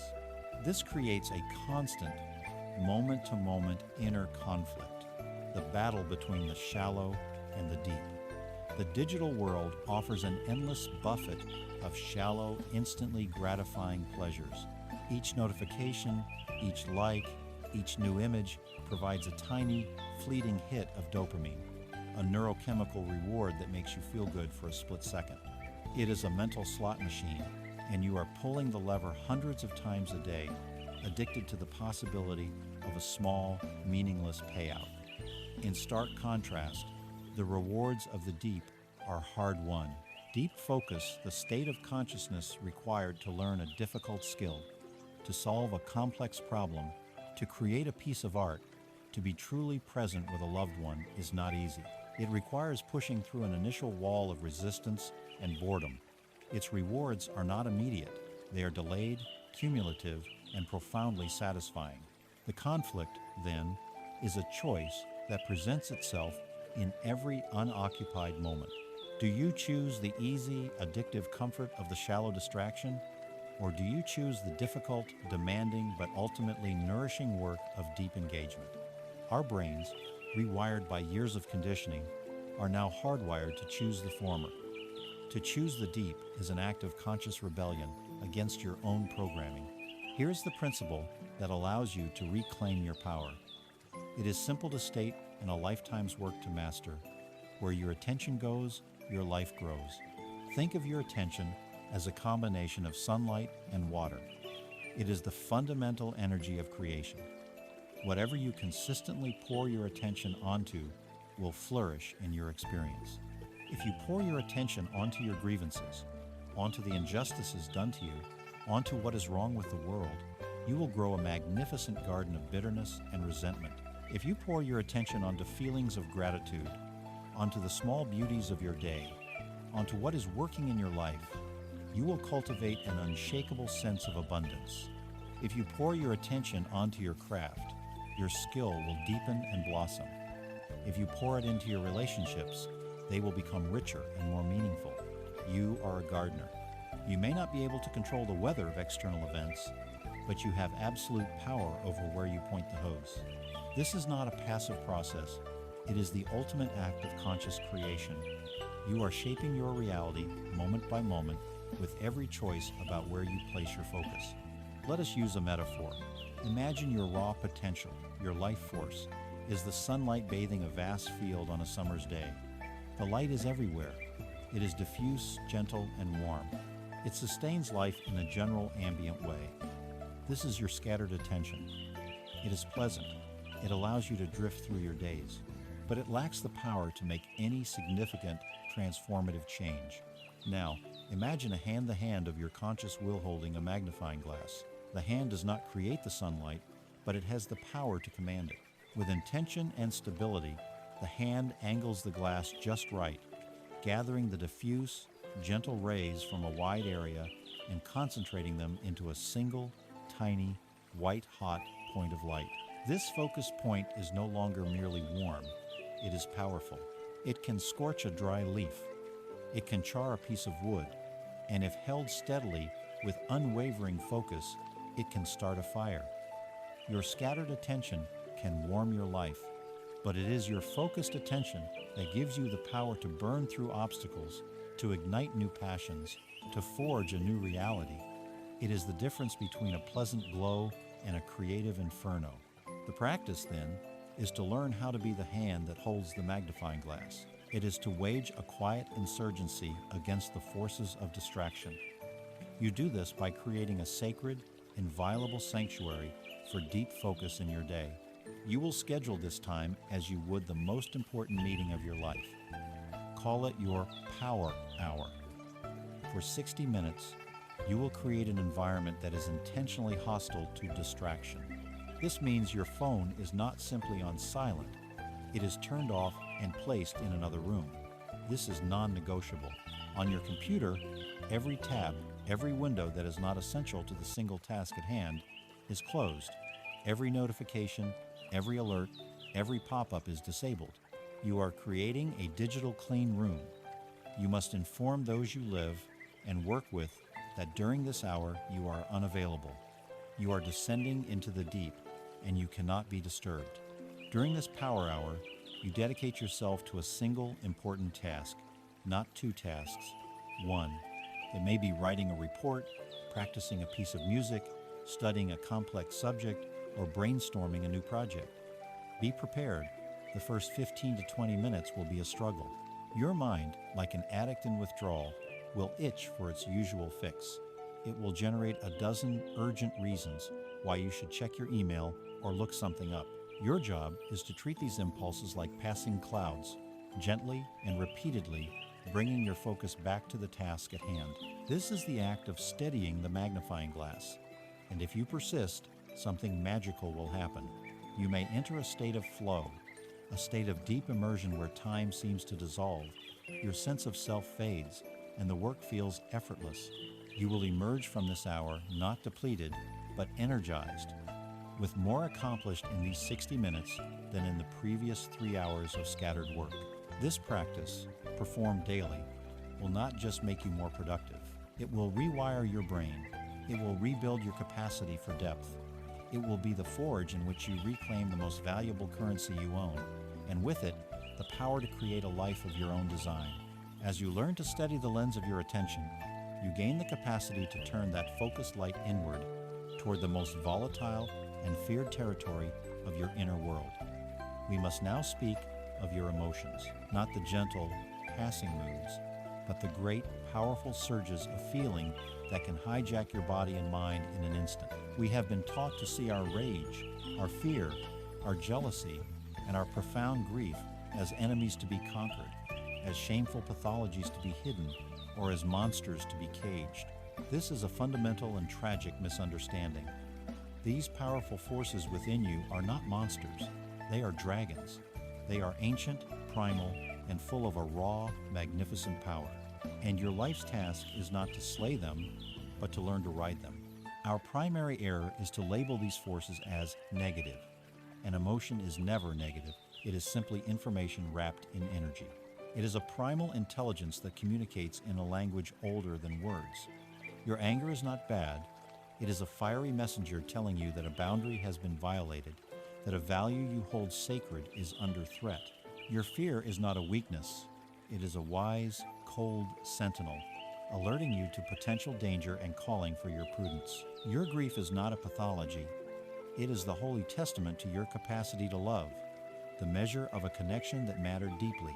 To ignore or condemn these messengers is to cut yourself off from the most vital feedback system you possess. The problem is not the emotion itself, but our untrained and terrified relationship to its immense energy. In our fear, we typically resort to one of two disastrous strategies. The first is suppression. We cage the dragon. When we feel the fire of rage or the chill of fear rising, we shove it down, we numb it with distraction, we deny its existence. We believe we are controlling it, but we are merely trapping its energy inside our own bodies. This trapped energy does not disappear. It turns inward, metastasizing into chronic anxiety, depression, unexplained physical pain, and a host of illnesses. Caging the dragon is a slow form of self-destruction. The second failed strategy is uncontrolled expression. We are eaten by the dragon. We become completely identified with the emotional energy. A spark of irritation becomes a raging inferno of blame and hurtful words. A wave of anxiety becomes a panicked, catastrophic decision. In this state, you are not having an emotion. The emotion is having you. You have become a puppet for the dragon's raw, untamed power, leaving a trail of external chaos, burned bridges, and deep regret. Both paths lead to suffering. The true path, the third way, lies between the cage and the inferno. It is the path of the dragon rider. The core message you must integrate is this: the energy of the dragon can either destroy you, or it can be harnessed as the most potent fuel for a powerful and purposeful life. The same fire that can burn your village to the ground is the same fire that, when contained within a forge, can be used to temper steel. The goal is not to extinguish the fire, but to build the forge. To ride the dragon is to develop the capacity to feel the full, raw, untamed energy of an emotion in your body without being swept away by the story your mind instantly creates about it. It is the art of separating the pure energy from the narrative. When you can do this, the dragon ceases to be your enemy and becomes your ally. The raw energy of anger, once separated from the story of blame, can be harnessed as the focused power to protect your children, to fight for justice, to create powerful art, to say no with unshakable conviction. The raw energy of fear, once separated from the story of catastrophe, can be harnessed as heightened awareness, sharp intuition, and careful, intelligent planning. In the great myths and legends of the world, the dragon is never merely a beast of mindless destruction. The dragon is always, always guarding a treasure. It lies coiled upon a great hoard of gold, or it keeps watch over a sacred well of wisdom, or it holds captive a princess who represents the lost part of the hero's own soul. The lesson is clear. The greatest treasures are protected by the most fearsome guardians. To gain the treasure, the hero cannot ignore the dragon. They cannot charge in blindly, for they will be incinerated. They must be courageous, they must be respectful of the dragon's power, and they must be wise. They must face the dragon. Your powerful emotions are these dragons, and they too are guarding your treasure. Your rage guards the treasure of your personal boundaries and your fierce passion for life. Your fear guards the treasure of your physical well-being and your keen intuition. Your grief guards the treasure of your open heart and your capacity to love. And your jealousy, that most reviled of dragons, guards the treasure of what you most deeply value and desire. To claim these treasures, you must be willing to turn and face the fire. The practice for this is an act of supreme courage, performed in the quiet of your own being. It has 3 steps: name it, feel it, and breathe with it. The next time you feel the familiar surge of a powerful emotion, the heat rising in your chest, the cold knot forming in your stomach, your training begins. First, name it. Silently, in your own mind, you give the dragon a name. Ah, this is anger. I see you, fear. Welcome, grief. This simple act of labeling is incredibly powerful. It creates a tiny wedge of space. It shifts you from being the emotion to being the one who is aware of the emotion. In that moment, you are no longer the dragon. You are the one who is witnessing the dragon. Second, feel it. Immediately, drop your attention out of your head and into your body. Move away from the story the mind is telling. He always does this. It's so unfair. And dive into the raw, physical sensations of the energy itself. Get intensely curious. Where precisely is this dragon living in your body? Is it a tightness in your jaw? A burning in your solar plexus? A hollowness in your chest? A buzzing in your hands? Explore its texture, its temperature, its vibration. Experience it as pure energy, free from any narrative. You are not analyzing it, you are simply feeling it directly. Third, breathe with it. Now, you perform the most radical act of all. Instead of tensing against the sensation, you relax around it. You breathe into it. Imagine your breath as a warm, compassionate current, flowing toward the location of the energy. You are not trying to push it away or get rid of it. You are simply being with it, offering it the vast accepting space of your awareness. You are letting the dragon know that it is allowed to be here. You are not fighting it. You are not fleeing from it. You are sitting with it in the fire and holding your center.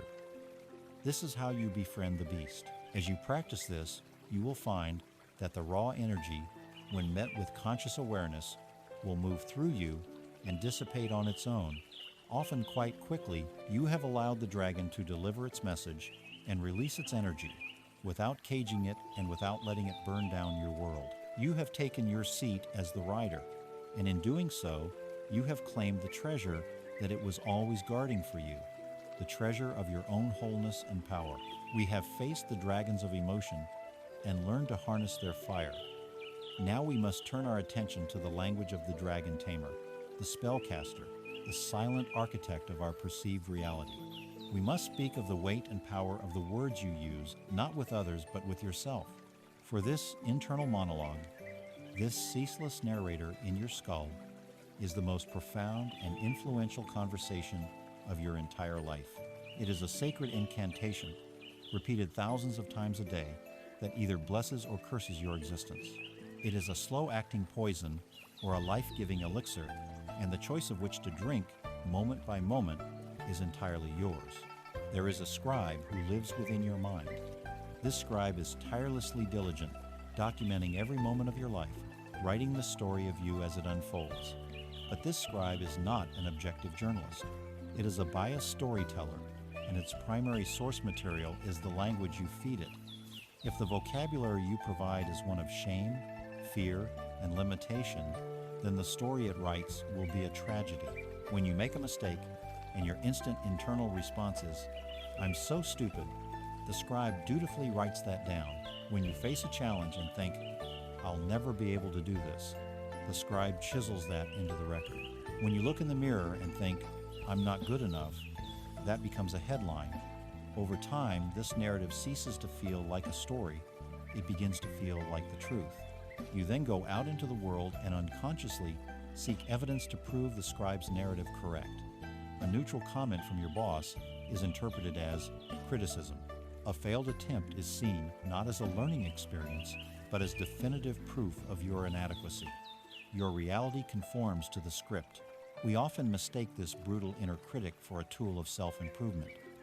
We believe that by berating ourselves, by being our own harshest judge, we are motivating ourselves to be better. But this is a lie. You cannot build a person up by tearing them down. Constant self-criticism is not a motivator, it is a paralytic agent. It erodes your self-worth, smothers your courage in a blanket of fear, and creates a baseline of stress that is toxic to your body and spirit. Your body is always listening. The language of fear and self-attack translates directly into the physical reality of a tightened jaw, shallow breathing, a compromised immune system. Your words become your flesh. This gives rise to a deep inner conflict between a lifetime of habit and a moment of conscious choice. For many of us, this negative self-talk is a deeply ingrained pattern, a familiar groove worn into our neural pathways since childhood. The voice of the inner critic sounds like our own voice.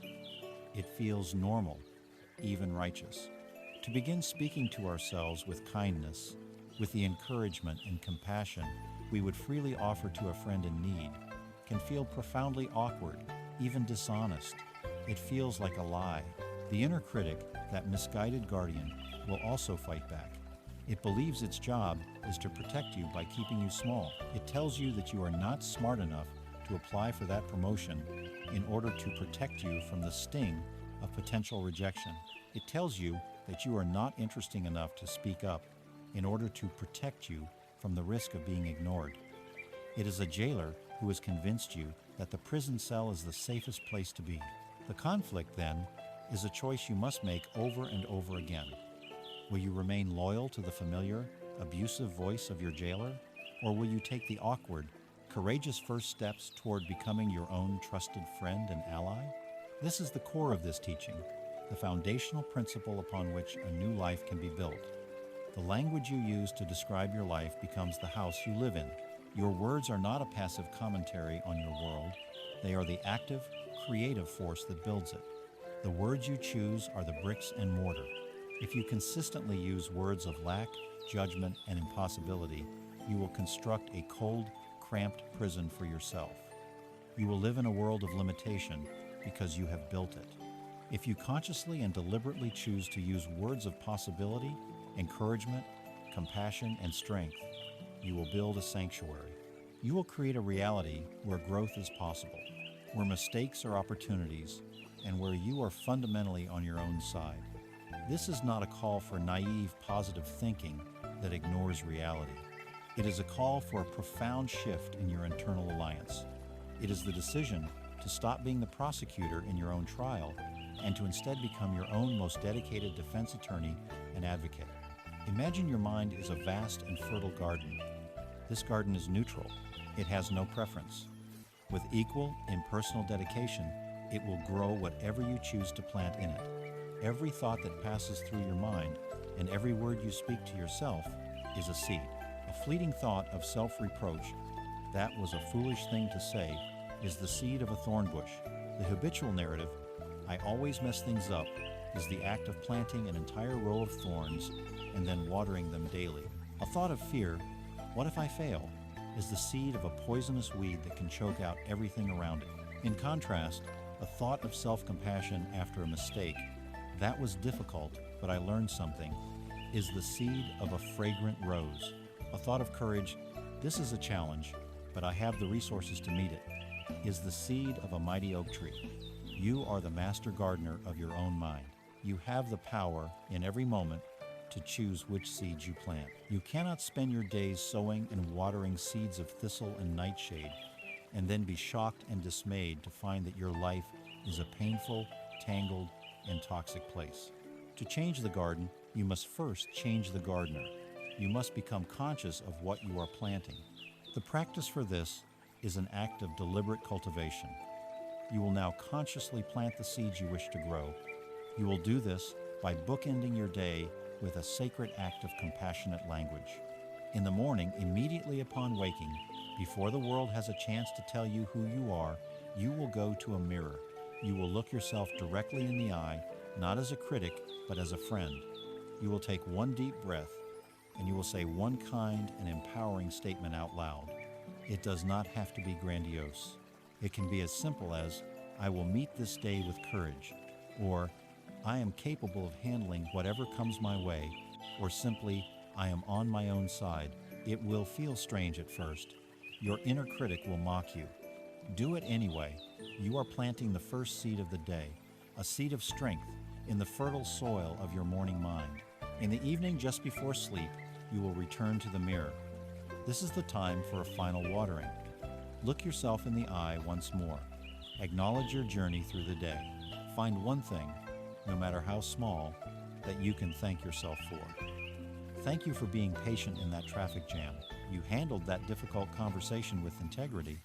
Thank you for not giving up when you felt overwhelmed.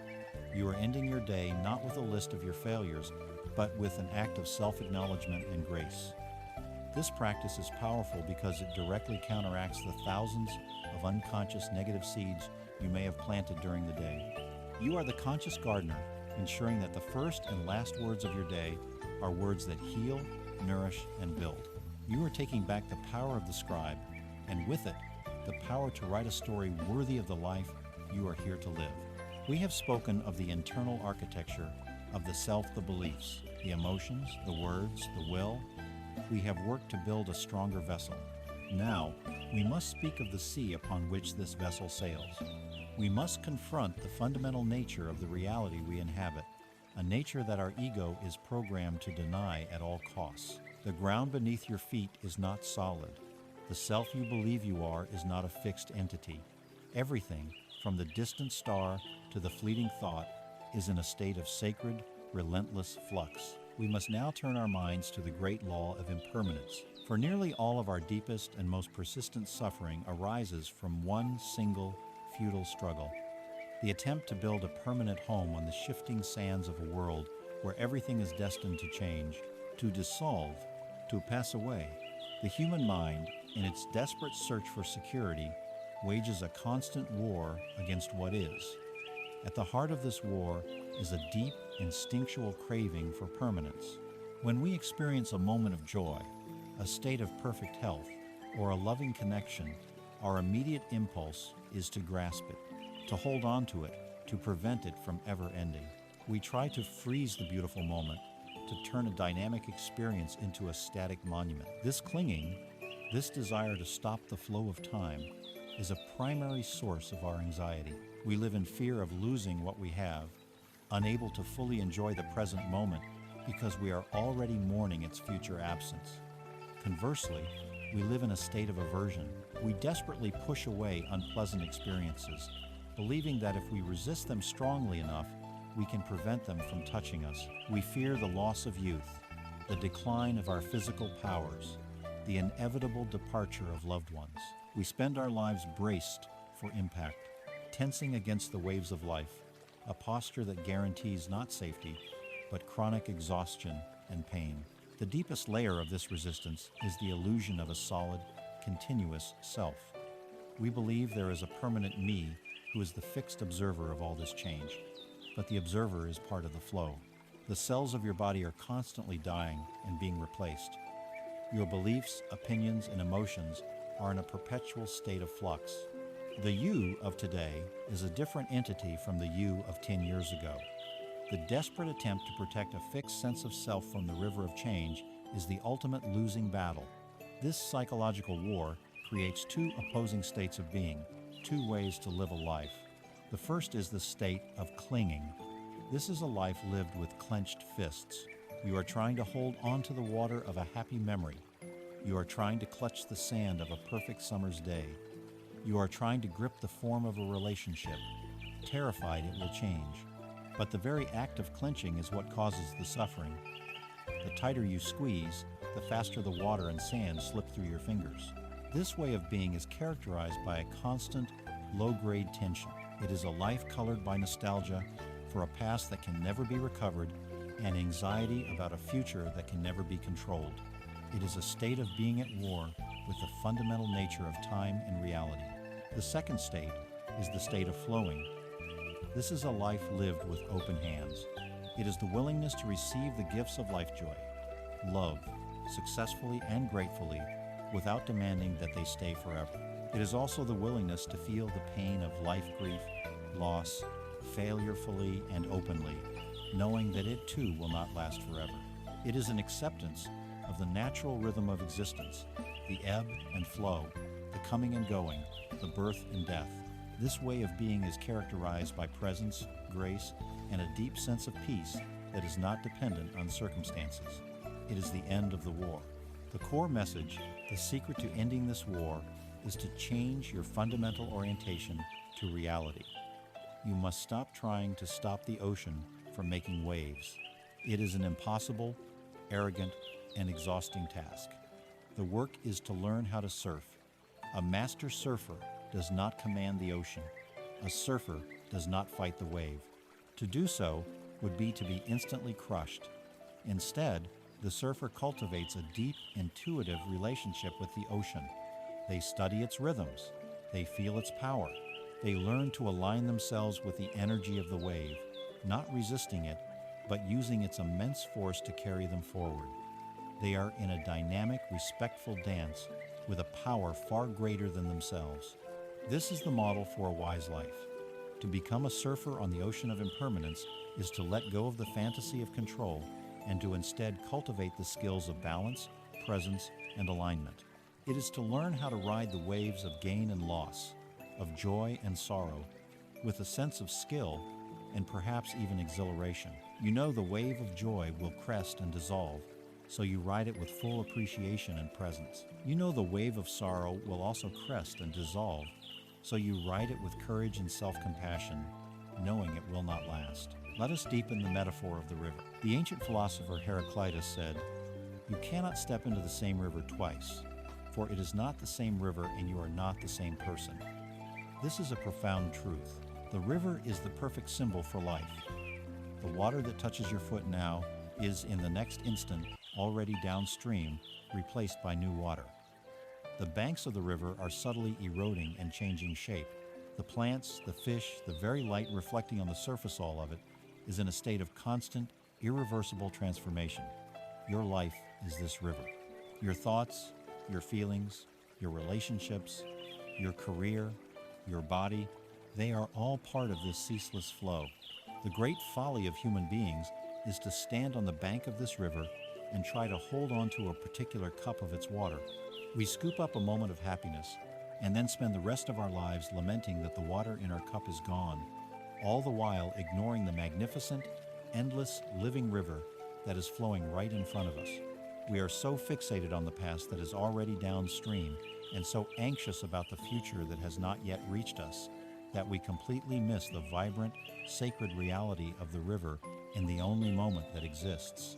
This one, to accept impermanence, is to let go of your little cup and to put your hands, your feet, your entire being into the river itself. The practice for this is one of gentle, persistent observation. You must train your mind to see the truth of transience everywhere so that it ceases to be a frightening concept and becomes a lived reality. First, observe it in nature. Nature is the great, silent teacher of impermanence. Watch a single cloud in the sky. Notice its form, its edges, its movement. Do not look away. In a matter of minutes, you will see it change shape, stretch, thin out, and dissolve into the vast blue emptiness. It is a perfect, silent sermon. Watch a candle burn. See how the solid wax is transformed into liquid, then into flame and light and smoke, disappearing into nothingness. Observe the life cycle of a leaf on a tree, from its bright green birth in spring to its fiery fall in autumn and its decay back into the soil. Let nature teach you that all forms are temporary. Second, observe it in your own inner world. When a powerful emotion arises, be it joy or sorrow, instead of immediately identifying with it, meet it with the quiet inner wisdom. This too shall pass. Feel the emotion fully, but watch it like a weather pattern. Notice how its intensity is not constant. It surges, it subsides, it changes texture. You are not denying the feeling, you are simply acknowledging its transient nature. Do the same with your thoughts. Sit for 5 minutes and just watch the thoughts that arise in your mind. See how they appear from nowhere, linger for a moment, and vanish, only to be replaced by the next one. You are not your thoughts. You are the space in which they appear and disappear. This practice, done consistently, loosens the grip of both craving and aversion. It helps you to hold your own life more lightly. It is the training that allows you to release your clenched fist, open your hands, and finally join the beautiful, heartbreaking, ever-changing dance of reality. Having learned to flow with the great river of impermanence, we must now learn to stand with strength upon our own ground, especially when that ground feels empty. It is time to enter the quiet landscape of the self and speak of one of the most feared and misunderstood states of the human condition. We must draw a sharp, clear, and definitive line between the corrosive pain of loneliness and the profound power of solitude. These are not two words for the same experience. They are opposite worlds. Loneliness is a gaping wound, the aching awareness of an absence. Solitude is a deep well, the fulfilling discovery of a presence. One is a state of desperate need, the other is a state of sovereign wholeness. And learning to transform the first into the second is a pivotal step in your journey. Loneliness is an experience of lack. It is a state of being that is focused entirely on the outside world, on what is missing. It is the pain of an empty chair at the table, the silence of a phone that does not ring, the feeling of being a ghost at a party. Loneliness arises from the deeply ingrained belief that our completion, our happiness, and our very sense of being real are dependent on the presence, attention, and validation of another person. It is a hunger that can never be truly satisfied, for even in a crowded room, a person can feel utterly lonely if their inner connection to themselves is severed. We fear this state more than almost any other. We fear it because when we are alone, without the buffer and distraction of another's presence, we are forced to confront ourselves. We must face the ceaseless chatter of our own mind, the unprocessed emotions we have kept at bay, the uncomfortable truths about our lives we would rather ignore. For many, the company of another person is not primarily a source of connection. It is a shield against the perceived terror of one's own interior. Solitude, on the other hand, is an experience of fullness. It is not the absence of others. It is the vibrant, rich, and undivided presence of oneself. It is a chosen state, an intentional retreat from the noise and demands of the world, not to escape, but to connect more deeply. Solitude is internally focused. It is the deliberate act of turning your attention inward to listen to your own thoughts, to feel your own feelings, to discover the surprising richness of your own company. It is in solitude that you untangle the knots of your own heart, that you hear the quiet whisper of your own intuition, that you discover what you truly believe and value, separate from the influence of the tribe. Solitude is not a punishment, it is a privilege. It is the fertile ground from which all true self-knowledge, creativity, and inner strength are born. The central conflict of our social lives arises from confusing our healthy need for connection with a fearful dependency on others. We are, by nature, social creatures. The desire for love, friendship, and community is a beautiful and essential part of our humanity. The problem begins when this healthy desire curdles into a desperate need, when the "I would like" becomes a terrified "I must have." When we cannot bear to be alone, we enter into relationships not as whole individuals seeking to share our fullness, but as hungry ghosts seeking someone to fill our emptiness. This leads inevitably to codependent, anxious, and fragile connections. We become emotional vampires, subtly draining the energy of those around us to regulate our own inner state. Here lies the great paradox of human connection. Your ability to form deep, meaningful, and healthy relationships with other people is directly proportional to your ability to stand peacefully and strongly on your own. The person who is terrified of being alone will cling, demand, and manipulate, unconsciously pushing away the very connection they crave. But the person who has cultivated a rich inner life in solitude, who genuinely enjoys their own company, enters into relationships from a place of strength and generosity. They do not need you to complete them. They are already whole. They connect with you not to get something, but to share the abundance they have already cultivated within themselves. This is the core message you must absorb. You must learn to stand strong and alone like an oak tree before you can truly offer shade to others. You must become the primary source of your own stability, your own validation, and your own comfort. The work of cultivating solitude is the sacred work of growing your own root system. It is the process of digging deep into the soil of your own being until you tap into a source of nourishment that is entirely your own.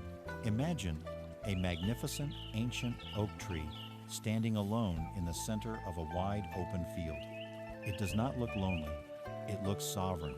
It does not look weak. It looks powerful. Its strength does not come from being surrounded by other trees in a dense forest. Its strength comes from its solitude. Look closer.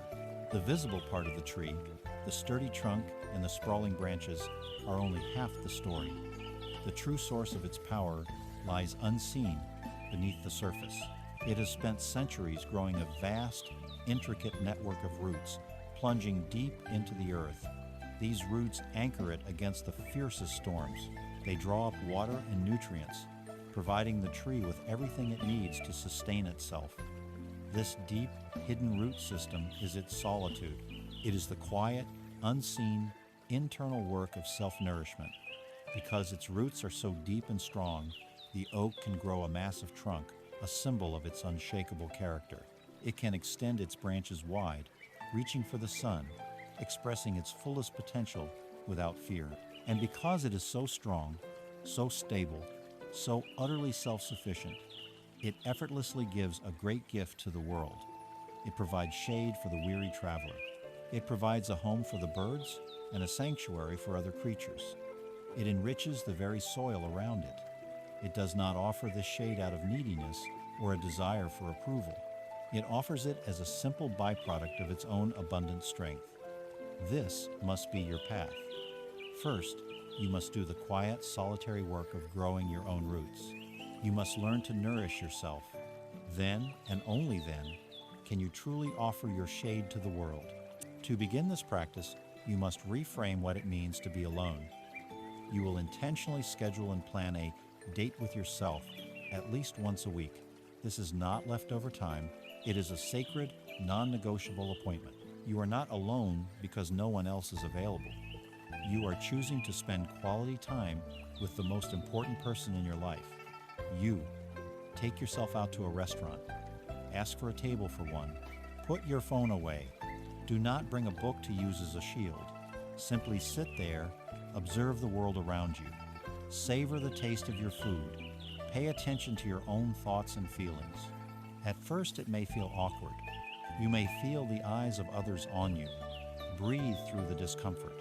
You are exercising a new muscle. Go to the cinema by yourself.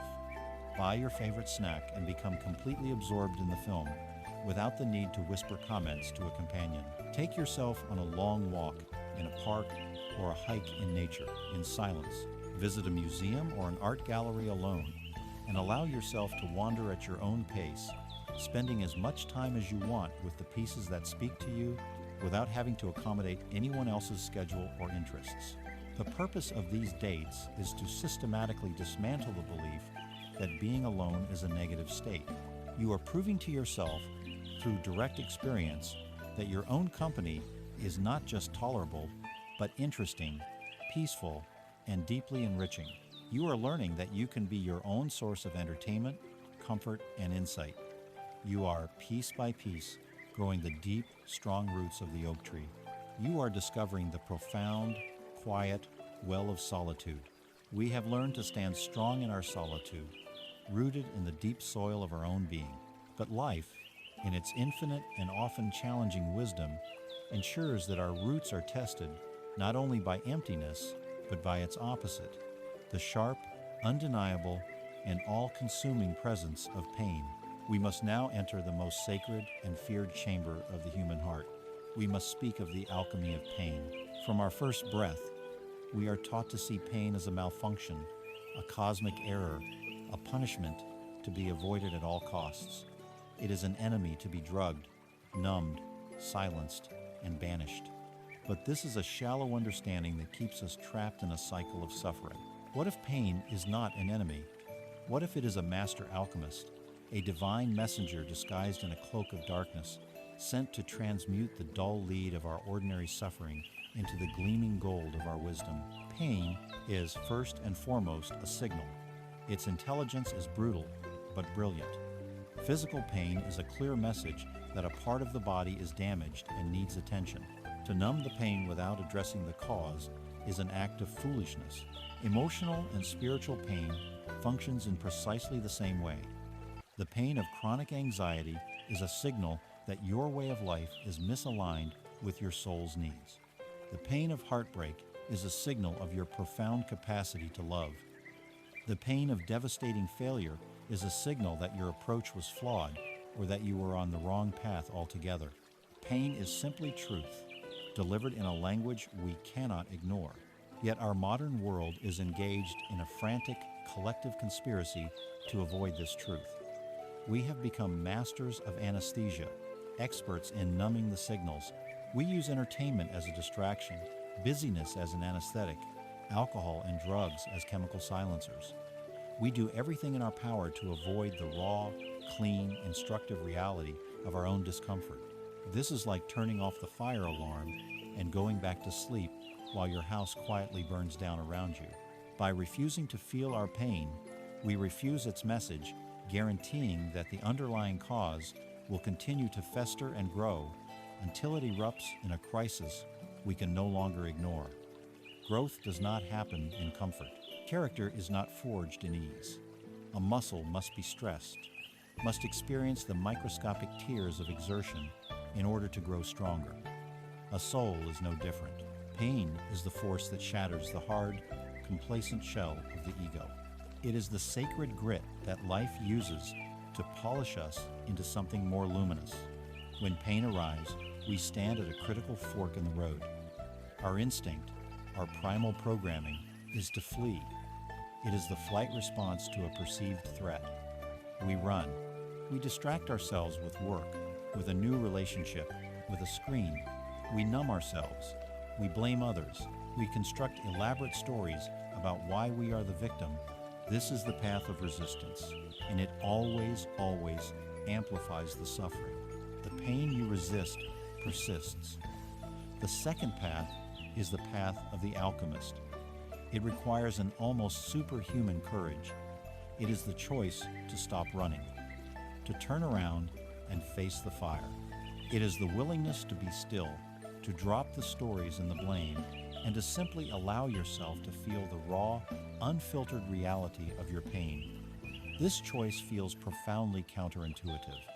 It feels like walking toward the roaring lion instead of away from it. It is the most difficult thing you will ever be asked to do, and it is the only thing that works. Here we find one of the most beautiful truths ever spoken, a key that unlocks the meaning of all suffering. The poet Rumi wrote, "The wound is the place where the light enters you." Meditate on this. Your ego, your personality, the armor you have built around your heart, it keeps you safe, but it also keeps you sealed off. It keeps you in the dark. Pain is the force that cracks this armor. The wound, the place where you are broken, is not a flaw to be ashamed of. It is not a sign of your weakness. It is an opening. It is a sacred aperture.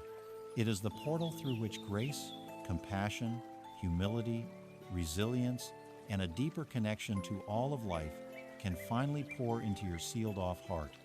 You are not broken by your suffering. You are broken open by it. The pain is the chisel in the hand of God, sculpting you into a more beautiful vessel. There is a perfect metaphor for this sacred process: the creation of a pearl.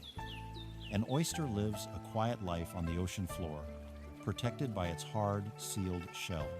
It is safe, but it is closed. Then, one day, an intruder breaches its defenses.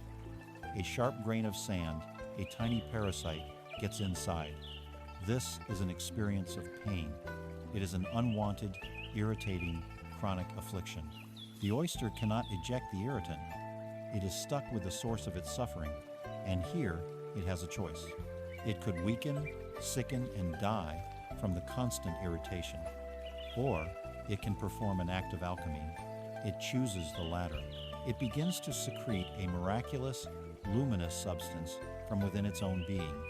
This substance is called nacre, or mother of pearl. It begins to patiently, gently coat the sharp, painful grain of sand with a thin, smooth, iridescent layer of this nacre. It does not do this once.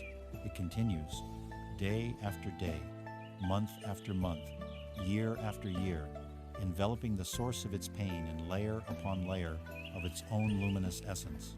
Over a long period of time, this patient, creative response to suffering transforms the ugly irritant into one of the most beautiful and valued treasures on earth, a perfect, gleaming pearl. The pearl's existence is a testament to the oyster's ability to transmute pain into beauty. The beauty is not created in spite of the wound, it is created because of the wound. The pain was the necessary catalyst. Your own deepest pains, the heartbreak, the betrayal, the loss, the failure, these are your grains of sand. Your courage, your resilience, your compassion, your wisdom, this is the nacre of your soul. You have the same alchemical ability as the oyster. You can learn to coat the sharp edges of your suffering with the luminous substance of your own spirit. The practical application of this alchemy begins with a single, profound shift in the question you ask when pain arrives. Our habitual, victim-based question is always, why me? Or, why is this happening to me? This question is a dead end. It leads only to self-pity, resentment, and a sense of powerlessness. It is the cry of the oyster cursing the sand. You must abandon this question forever. Instead, you will ask the question of the alchemist. You will ask, what is this pain trying to teach me? Or, what quality is this experience asking me to cultivate in myself?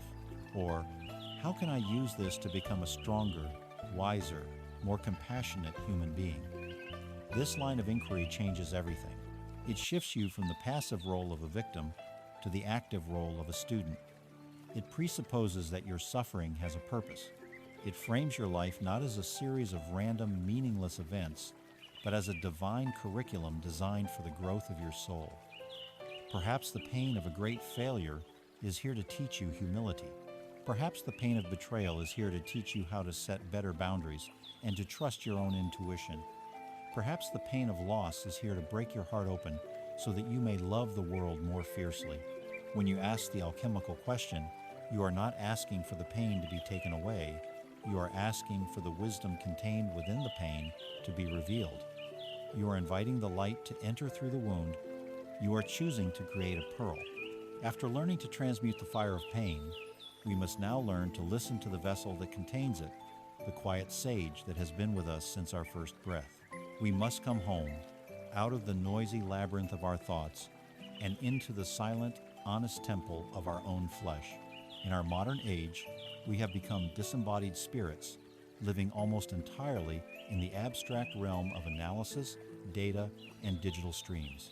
We treat our bodies as vehicles to carry our brains from one task to the next, or as unruly projects to be dieted, sculpted, and disciplined into submission. We have forgotten, or perhaps we were never taught, that the body is not a machine. It is not a beast. It is a living, breathing oracle that speaks the truth, always. It is your compass in the wilderness of life, and you have forgotten how to read it. Our culture glorifies the rational, analytical mind. We are trained to think our way through problems, to trust logic, to create plans and strategies. We have been conditioned to believe that the body's signal sets fatigue, its aches, its intuitive hunches are primitive, unreliable distractions to be overridden by the superior intellect. We drink another cup of coffee to push past the body's clear signal for rest because the mind's deadline is deemed more important. We shake hands on a business deal that our mind has approved as logical while ignoring the cold knot of dread in our stomach. This is the great schism of our time, the severing of the head from the body. The consequence is that we become deaf to our own deepest wisdom. We ignore the truth that the body is constantly archiving our entire life experience. The phrase, "the body keeps the score," is a profound one. Every unresolved emotional trauma, every chronic stress, every unspoken fear is stored not in some ethereal cloud, but in the very tissues of your being. The tightness in your shoulders is the physical residue of the burdens you carry. The clenching in your jaw is the fossil of unspoken anger. The shallow breathing is the signature of persistent anxiety. Your body is a living history book, a cartography of your soul's journey. Furthermore, what we call a gut feeling or intuition is not a magical fantasy. It is the body's lightning-fast, holistic processing of thousands of subtle cues in your environment, to person's tone of voice, their micro-expressions, the energetic feeling of a room. This somatic intelligence delivers its verdict long before your slow, plodding, conscious mind has had time to assemble a logical argument. To disregard this intelligence is to walk into the world half blind and half deaf. This creates a constant internal tug of war between the story the mind is telling and the truth the body is feeling. Your mind, the master storyteller, might construct a beautiful narrative. I have a great job, a loving family, a nice home, I should be happy. It is a logical, rational assessment. Yet your body tells a different story. It speaks of a persistent heaviness in the chest, a chronic lack of energy, a feeling of being fundamentally unwell. In this conflict, we are taught to trust the mind's story and to invalidate the body's truth. We label the body's signals as ingratitude, as hormonal imbalance, as hypochondria. We believe the story, I should be happy, and ignore the felt reality, I am not. Or perhaps your mind analyzes a new relationship or a career opportunity and concludes, this is perfect for me. It checks all the boxes. Yet your body rebels. It speaks in the language of a tight stomach, a restless sleep, a subtle but persistent feeling of wanting to flee. The mind will call this cold feet or irrational fear and urge you to push through. The conflict is a battle between two different but equally valid forms of intelligence, and we have been trained to always favor the intellect, often to our profound detriment. Here is the core principle that can restore your wholeness. Your mind can lie, but your body cannot. Your thinking mind is a brilliant deceiver. It is a master of rationalization, justification, and denial. It can build elaborate arguments to support a decision that is fundamentally wrong for you. It can spin beautiful stories to cover up painful truths. The body, however, has no capacity for deception. It is utterly, brutally honest. Its language is not words, but pure sensation. A knot of anxiety is a knot of anxiety. A surge of joy is a surge of joy. A feeling of deep exhaustion is deep exhaustion. The body reports on the state of your being in the present moment with unerring accuracy. It does not have an agenda. It does not care about your plans or your ego. It simply tells the truth. To learn to listen to your body is to gain access to a source of wisdom that cuts through all the mind's noise and confusion. It is to find your own personal truth detector. Imagine you are a traveler on a long expedition through a vast, unmapped wilderness. This wilderness is your life. To navigate, you have been given two tools. The first is a detailed, intricate map drawn by others and based on your own intellectual plans. This map is your thinking mind. It shows you where you think you should go, the destinations you have set for yourself, the logical paths to get there. The second tool is a simple, magnetic compass. The compass is your body. Its needle is your felt sense, your gut feelings, your somatic intuition. Now you come to a fork in the path. Your map, your rational mind, clearly indicates that you should go left. It is the logical choice, but you look down at the compass in your hand, and its needle is pointing steadfastly, unwaveringly, to the right. The compass does not care about your plans. It does not care about your logic. It is tuned to a force that is invisible, fundamental, and truth magnetic field of the earth. It is simply reporting what is real. A foolish traveler would become angry at the compass. They would shake it, curse it, call it broken because it is not aligning with their preconceived plan. They would follow the map and become hopelessly lost. A wise traveler trusts the compass above all else. They know the map is just a story, a theory, but the compass is connected to a fundamental truth. They may not understand why the compass points right, but they honor its wisdom. They follow the compass, even if it means abandoning their plans and venturing into the unknown. Your body is this compass. Its signals are the needle pointing to your own personal north. You must learn to trust it more than the maps you have drawn in your head. The practice for this is one of quiet homecoming. It is the practice of the body scan. You are learning to read your compass. At the end of your day, or whenever you feel disconnected and lost in your thoughts, lie down on your back. Close your eyes. Take a few breaths and give yourself permission to do nothing but feel for the next 10 minutes. Begin by bringing the flashlight of your attention all the way down to your feet. Do not judge them or try to change them. Simply notice what is there. Are they warm, cold, tingling, tense, numb? There is no right or wrong answer. You are just gathering data. Slowly, patiently, begin to travel with your attention up your body. Feel your ankles, your calves, your knees. Linger on your thighs and your hips. Move your attention into your pelvic bowl and your belly. This is a great center of somatic intelligence. What is the weather like in your belly right now? Is it calm, stormy, tight, open, warm, cold? Just notice. Continue your journey upward into your chest. Can you feel the gentle rhythm of your heart, the expansion and contraction of your lungs?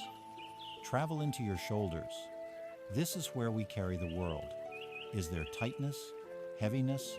Let your attention flow down your arms, into your hands, feeling the energy in your fingertips.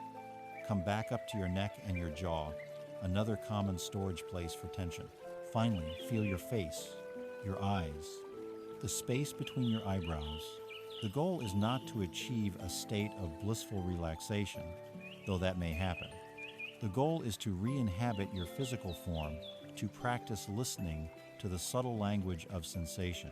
You are re-establishing a connection that has been severed. You are remembering that your body is not just a vehicle, but a wise and trusted counselor, a compass that will always, if you listen, point you toward your truth. We have learned to listen to the body's compass, to honor the truth it speaks. But what happens when that compass points toward a reality we despise? What is our recourse when the truth of our situation is painful, unwelcome, and seemingly unchangeable?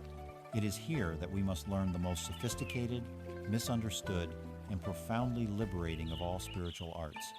We must learn the gentle art of surrender. In our culture, which worships effort, control, and victory, the word surrender is anathema. It is synonymous with failure, with weakness, with giving up. But this is a shallow, warlike interpretation that misses the point entirely. True surrender, the kind that leads to peace and power, is not an act of weakness.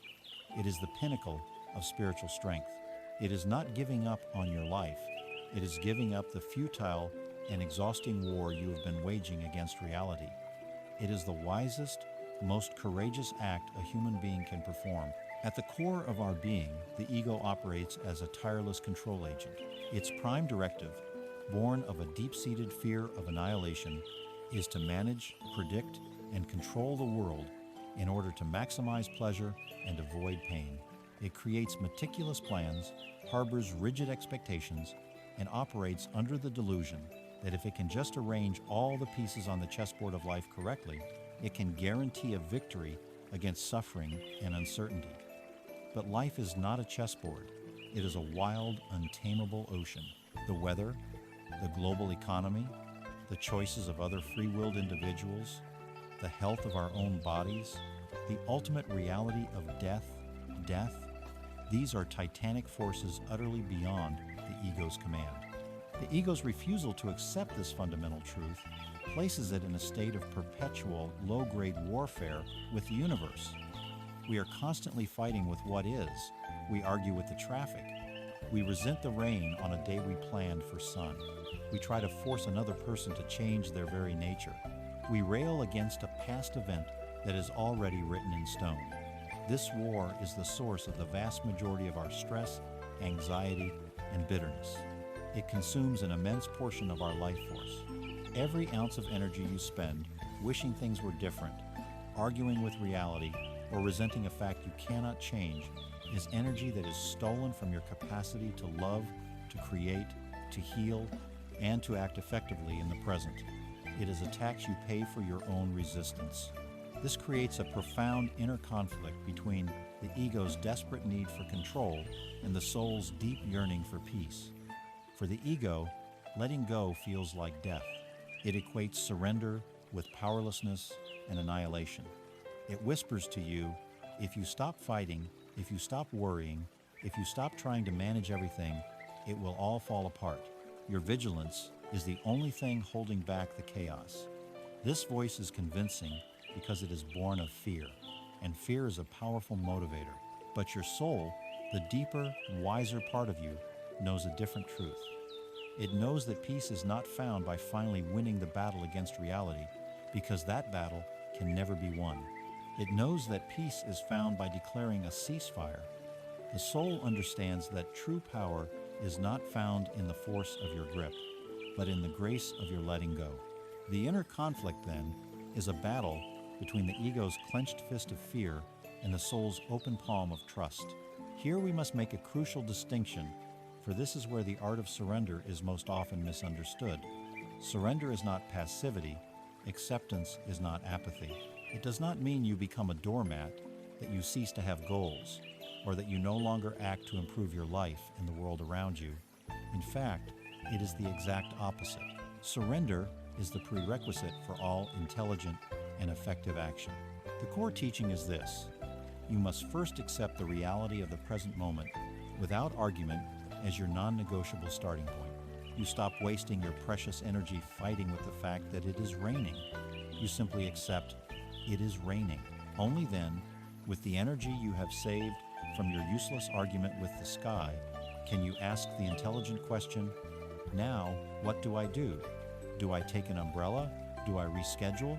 Do I choose to dance in the rain? You cannot navigate your way out of a forest until you first fully accept the fact that you are in the forest. You cannot begin to heal an illness until you first accept the reality of the diagnosis. You cannot solve a financial problem until you first accept, without shame or blame, the exact numbers on the page. Acceptance of what is does not mean you will be stuck there forever. It is the very act that unlocks the energy and clarity needed to move forward. Imagine you are standing on a beach and you scoop up a handful of fine, dry sand.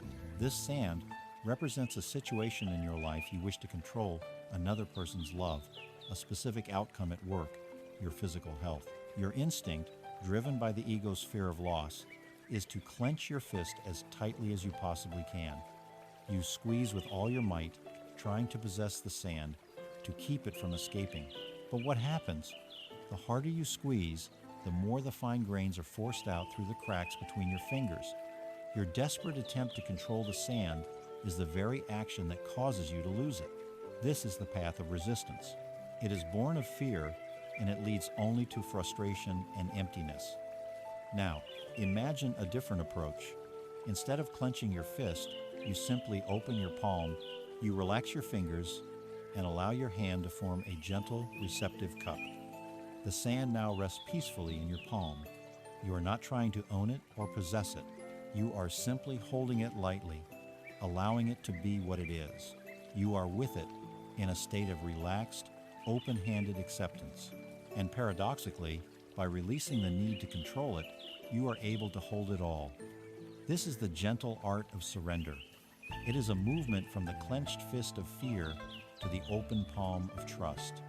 You can practice this art in any moment of your life. It begins with awareness. First, identify the struggle. Become conscious of where you are at war with reality.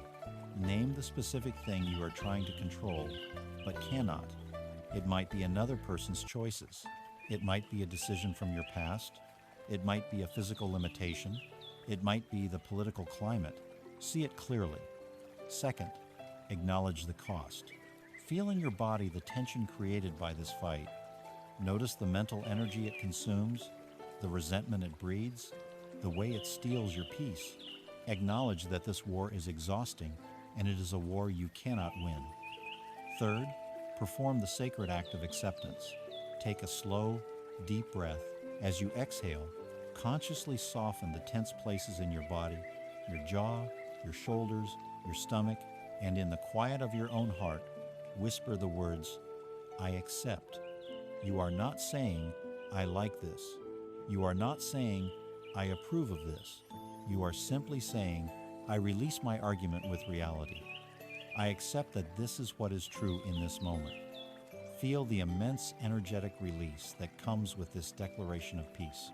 It is the feeling of a soldier laying down their heavy weapons after a long and fruitless war. In that release, you will not find defeat. You will find clarity, you will find freedom, and you will find all the energy you need to take the next wise and powerful step. Having surrendered the exhausting war against reality, a vast and quiet space opens within you. The energy once consumed by resistance is now free, and into this new emptiness, a question often arises, one that is both thrilling and terrifying. What now? What should I do with my life? What is my purpose? Our culture has woven a great and burdensome myth around this question. It teaches us that purpose is a singular, spectacular destiny that we are meant to find as if it were a treasure hidden on a map. We are told to find our passion, and this quest becomes a source of immense anxiety. We live in a state of suspended animation, waiting for a lightning bolt of absolute clarity, paralyzed by the fear of choosing the wrong path. But this is a flawed premise that keeps us stuck. What if purpose is not something to be found? What if it is something to be built, day by day, with your own two hands? The modern myth of the grand, singular passion is a recipe for dissatisfaction. The pressure to identify that one perfect thing creates a paralysis of choice. We dabble in many things, but commit to none, always holding back, wondering if something better, something more purposeful, is just around the corner. We are terrified of dedicating ourselves to a path, only to discover later that it was not our one true calling. This myth also confuses two very different concepts, passion and purpose. Passion is often a hot, intense emotion. It is a deep interest, a hobby, an excitement. Passion can be wonderful, but it can also be fleeting. The fire of passion can cool. Purpose is a quieter, deeper, and more resilient force. Purpose is the why that underlies the what. It is the fundamental value that informs your actions. You can be passionate about painting, but your purpose might be to create beauty, or to express truth. You can bring the purpose of being of service to any job, whether you are a surgeon performing open-heart surgery or a janitor meticulously cleaning a hospital floor to prevent the spread of infection. Passion is an emotion. Purpose is a direction. And unlike passion, which is a feeling that comes and goes, purpose is a choice you can make every single day. This pressure to find a grand purpose creates a painful inner conflict between the desire to live an extraordinary life and the quiet dignity of an ordinary one. We scroll through the curated highlight reels of others' lives and see people who have seemingly found their spectacular calling: the world-traveling entrepreneur, the acclaimed artist, the fearless activist. We then look at our own lives with our daily responsibilities, our quiet routines, our humble contributions, and we feel a sense of lack. Our life can feel meaningless in comparison. This is the ego's fear of being small, of having an unimportant life. It drives us to chase purposes that look good on the outside, that will garner applause and admiration, even if they leave us feeling hollow on the inside. The conflict, then, is a choice between courage and conformity. It is the courage to embrace a purpose that is authentic and meaningful to you, no matter how small or humble it may appear to the world, versus the temptation to pursue a purpose that is impressive but inauthentic. Here we arrive at the liberating truth that can release you from this trap. Your purpose is not a destination you arrive at. It is a direction you choose to walk. It is not a job title, an award, or a final achievement. It is the value you orient your life around, the internal compass that guides your choices, big and small. Is your chosen direction to create, to heal, to learn, to build, to nurture, to bring order, or to seek justice? Once you identify your chosen direction, you realize that you can take a step in that direction in any circumstance. If your purpose is to bring compassion, you can do that while waiting in line at the grocery store just as much as you can while working in a hospice. If your purpose is to create, you can do that by cooking a beautiful meal for your family, not just by writing a novel. Purpose is not a distant goal. It is a present moment orientation. Imagine a sailor alone on a vast, dark ocean at night. The destination is a distant shore, thousands of miles away. The sea is unpredictable. Storms are a certainty. The sailor's most trusted tool is not a detailed map of the entire ocean, but a single, unwavering point of light in the sky, the North Star. The sailor's goal is not to sail to the North Star. That would be impossible and absurd. The star is not a destination, it is a guide. Its value lies in its constancy. By keeping the North Star in a certain position relative to the ship, the sailor always knows their true direction. A storm may blow them hundreds of miles off course. They may become lost and disoriented in the roaring darkness. But when the storm passes, the sailor's first act is to scan the sky and find that familiar, friendly point of light. Once they find the North Star, they are no longer lost. They may be far from where they want to be, but they know which way is north. They can reorient their vessel and begin, once more, to sail in their chosen direction. Your purpose is your North Star. It is that single guiding value that remains constant, even when the seas of your life are chaotic. Life will blow you off course. You will face setbacks. You will get lost. But if you are clear on your internal North Star, you can always find your way back. You can always take one more small step in the right direction. To discover your own North Star, you do not need a lightning bolt from the heavens. You need a quiet moment of honest self-inquiry. The practice is to ask yourself a question of profound freedom.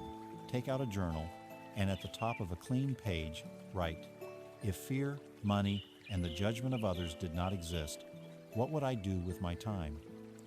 Allow yourself to dream on the page. Write without censorship, without worrying about practicality. What activities make you feel expansive and alive? What subjects do you love to learn about for their own sake? What problems in the world break your heart and make you want to help? What qualities do you most admire and wish to embody? Let your answers flow. After you have written for some time, look over your words.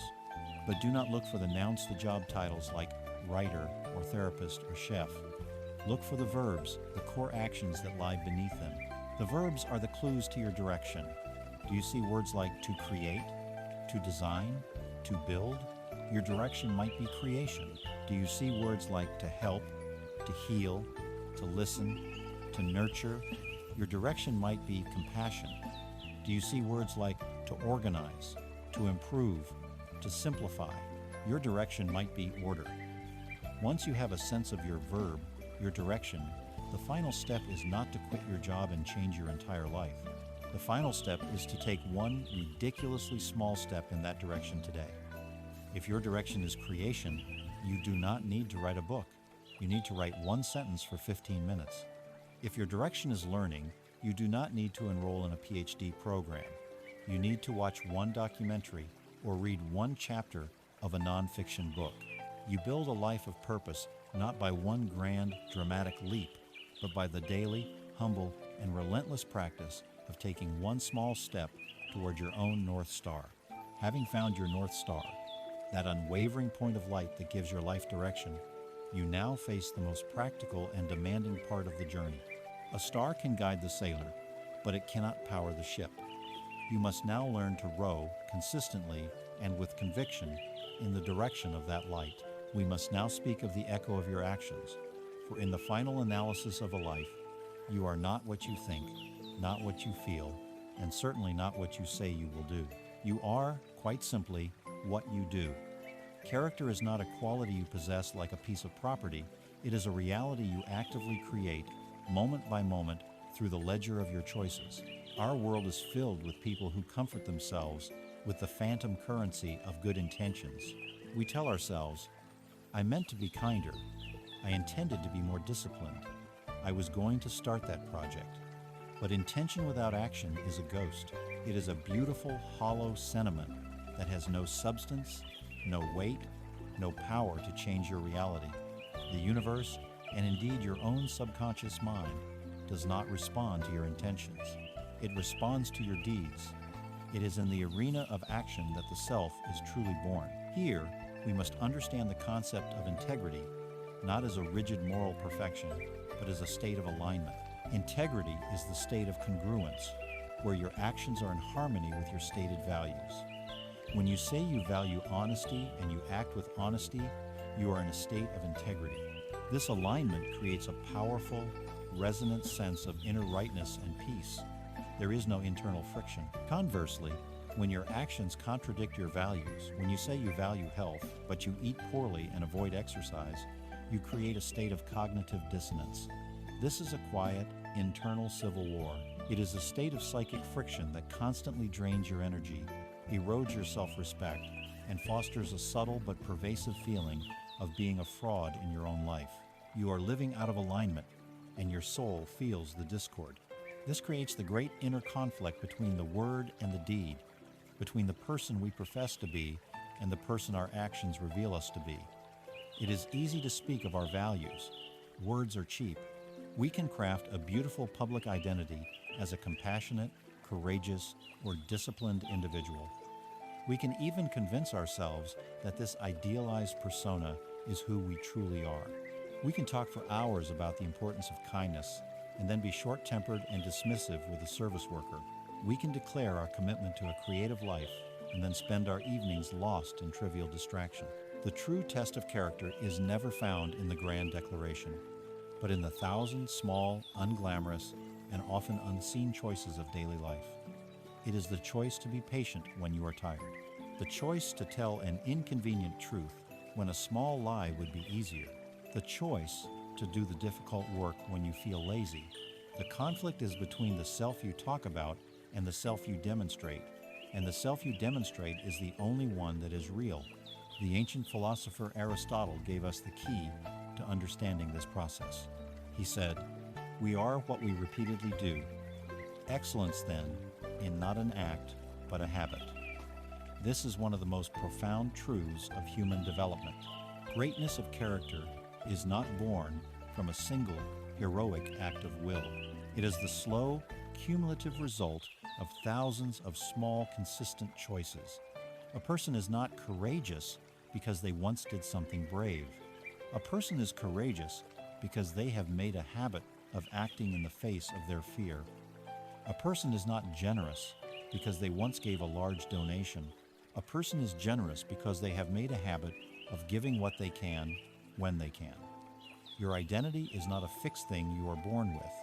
It is the sum total of your habits.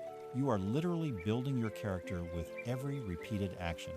You are not just doing a thing. You are becoming the kind of person who does that thing. Imagine you are standing at the edge of a vast, silent canyon. The canyon is the world. It is the universe. It is life itself. It waits, impartial and neutral. You take a deep breath and shout a single word into the abyss: love. For a few moments, there is silence. Then, from the deep, unseen rock faces, the word is returned to you, amplified: love, love, love. You try again. You shout the word deceit. The canyon, in its perfect, unbiased honesty, echoes back: deceit, deceit, deceit. You scream in frustration: life is unfair. The echo returns faithfully: unfair, unfair, unfair. This canyon does not have an opinion. It does not judge you. It is a perfect, neutral mirror of sound. It simply and exactly reflects back the energy and the content of what you send out. Your life operates by the same inexorable law. Your actions are the shouts you send into the canyon of reality. The circumstances of your life, the quality of your relationships, and your perception of yourself are the echoes that return. You cannot shout actions of laziness and indiscipline into the canyon and expect to hear an echo of success and self-respect. You cannot shout actions of anger and blame and expect to hear an echo of peace and connection. The echo is always a perfect match for the shout. If you want to change the echo you are hearing, you must first change the shout you are sending out. The practice for this is one of conscious construction. You will become the deliberate architect of your own character. First, choose your value. Instead of a vague goal like be a better person, you will choose one specific quality you wish to cultivate this week. Pick one word. Let us say you choose kindness. For this week, kindness is your project. Second, plan your action. In the morning, you will decide on one small, concrete, physical action that embodies this value. An intention is not enough. It must be an action. For example, today I will practice kindness by writing a positive online review for a local business I appreciate. Or, I will practice kindness by actively listening in my next conversation without interrupting. The action should be specific and achievable. Third, execute and acknowledge. During the day, you perform the action. You send your clear shout into the canyon. Then, at the end of the day, you take one quiet moment to acknowledge to yourself that you did it. You kept your word to yourself. You closed the gap between your value and your action. This small act of acknowledgement is critical. It solidifies the experience and reinforces the new identity you are building. The next week, you can choose a new value or continue with the same one. Through this practice, you are not waiting for your character to reveal itself. You are building it deliberately. You are forging your identity not with wishful thinking, but with the undeniable currency of your deeds. You are ensuring that the echo you hear back from the world is one you are proud to have created. We have established that character is forged through the relentless echo of our actions. But what is the engine for this action? Especially when the path is long, the work is difficult, and the results are not immediate. Our culture is deeply enamored with a romantic and dangerous myth, the myth of inspiration. We imagine the artist visited by a divine muse, the scientist struck by a sudden flash of insight, the writer waiting for the lightning bolt of a great idea. We are taught to wait for this magical, external wind to fill our sails before we begin our journey. But to wait for inspiration to do your most important work is one of the most sophisticated and socially acceptable forms of procrastination. It is an abdication of your own power. Inspiration is a glorious but fickle guest. Discipline is the loyal friend who lives in your house and helps you do the work every single day. Let us examine the nature of this force we call inspiration. At its core, inspiration is a feeling. It is a state of emotional and mental arousal, a wave of excitement and clarity. And like all feelings, it is a transient and unreliable weather pattern. It cannot be summoned by will, and it will not last. To make your life's work, your art, your business, your self-improvement contingent upon the presence of a particular feeling is to build your house upon the sand. It is to surrender all control over your progress to the capricious whims of your own emotional state. More often than not, the most important work we need to do is preceded not by a feeling of inspiration, but by its opposite, a feeling of resistance. Resistance is that heavy, invisible force that pushes back when you try to move from a lower state to a higher one. It is the boredom you feel when you open a difficult book. It is the fear that paralyzes you before you make a sales call. It is the profound laziness that glues you to the couch when you know you should go to the gym. The myth of inspiration teaches us that this feeling of resistance is a sign to stop, that it must be the wrong path or the wrong time. This is a catastrophic lie. Resistance is a compass. It almost always points directly toward the task your soul most needs to perform. The professional understands this. The professional does not wait for the feeling of resistance to subside. They see it as the starting pistol for the race, the signal that the work is important. They know that inspiration is not the cause of action, but the reward for it. Inspiration is a lagging indicator. It is the guest who arrives fashionably late, long after the party has already started. The act of simply beginning, of writing one terrible sentence, of making one clumsy sketch, of lifting the first weight, is what generates the momentum that attracts inspiration. Inspiration finds you working. This reveals the inner conflict that derails almost every long-term endeavor, the battle between the initial thrill and the long, difficult middle. Every new project, every new goal, every new relationship begins with a honeymoon phase. This is the period fueled by inspiration. The idea is fresh. The possibilities seem infinite. The work feels effortless and exciting. This is the easy part. But inevitably, the honeymoon ends. The initial excitement fades. The project enters what is sometimes called the dip or the grind. This is the long, arduous middle, where the work becomes difficult, the progress slows, and the initial clarity is clouded by doubt. This is the territory where inspiration abandons you completely, and this is where most people quit. They mistake the absence of the good feeling of inspiration for a sign that they should stop. The conflict is between the memory of that initial easy excitement and the present reality of the difficult, often monotonous, daily work. The amateur lives for the feeling. When the feeling is gone, they stop. The professional, however, lives by their commitment. They understand that the dip is a natural and unavoidable part of the process. They do not rely on the feeling of inspiration to carry them through. They rely on their systems, their schedule, their discipline. They continue to show up, to do the work, to chop the wood and carry the water, especially on the days they feel no inspiration at all. This is the choice that separates all great achievements from all forgotten dreams. The core message, the principle that marries these two forces, is this: inspiration is the wind, but discipline is the sail. You need both to complete a long journey, but they have very different roles. Inspiration is not your enemy. It is a magnificent gift, a powerful natural force. But wind on its own is untamable. A fierce wind with no sail can drive a ship onto the rocks. No wind at all will leave a ship becalmed and adrift. The sail your discipline is the brilliant human technology that allows you to harness the unpredictable power of the wind. Adjusting the sail requires skill, knowledge, and constant, patient effort. It is the thing that allows you to capture the energy of the wind and use it to move in a purposeful direction. When the strong winds of inspiration are at your back, your discipline allows you to raise the sails high and make incredible progress.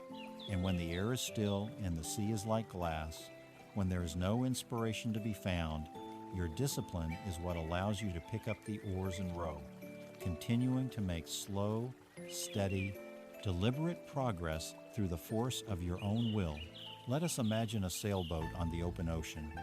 The wind is the unpredictable force of inspiration. The master sailor is the disciplined professional. The amateur sailor only knows how to move when the wind is blowing from directly behind them, pushing them forward in a straight line. When the wind shifts to the side, or blows toward them, or dies completely, they are lost. They drop their sails, curse the wind, and complain about their bad luck. They are a passive victim of the weather.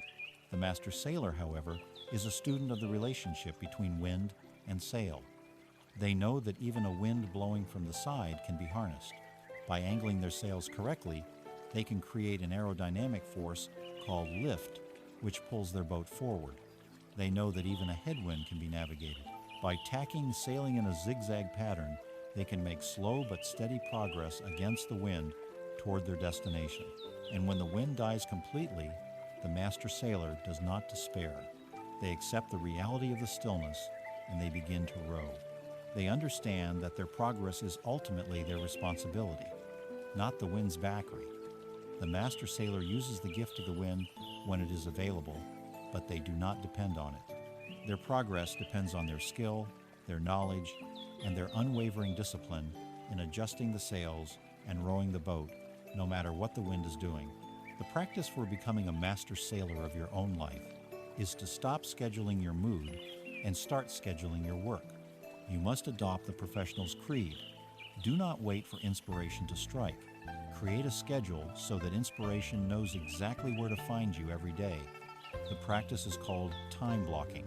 You treat your most important work, your creative work, your deep work like a sacred, non-negotiable appointment with yourself. You open your calendar and you block out the time. Wednesday, 10 a.m. to 11 a.m. Right. When Wednesday at 10 a.m. arrives, you honor that appointment as you would an appointment with a doctor or your most important client. It does not matter if you feel tired. It does not matter if you feel bored. It does not matter if you feel utterly uninspired. You sit down and you begin. The goal for that hour is not to produce a masterpiece. The goal is to honor the schedule. The goal is to show up. You may write gibberish for 30 minutes. That is fine. You are practicing the act of being a professional.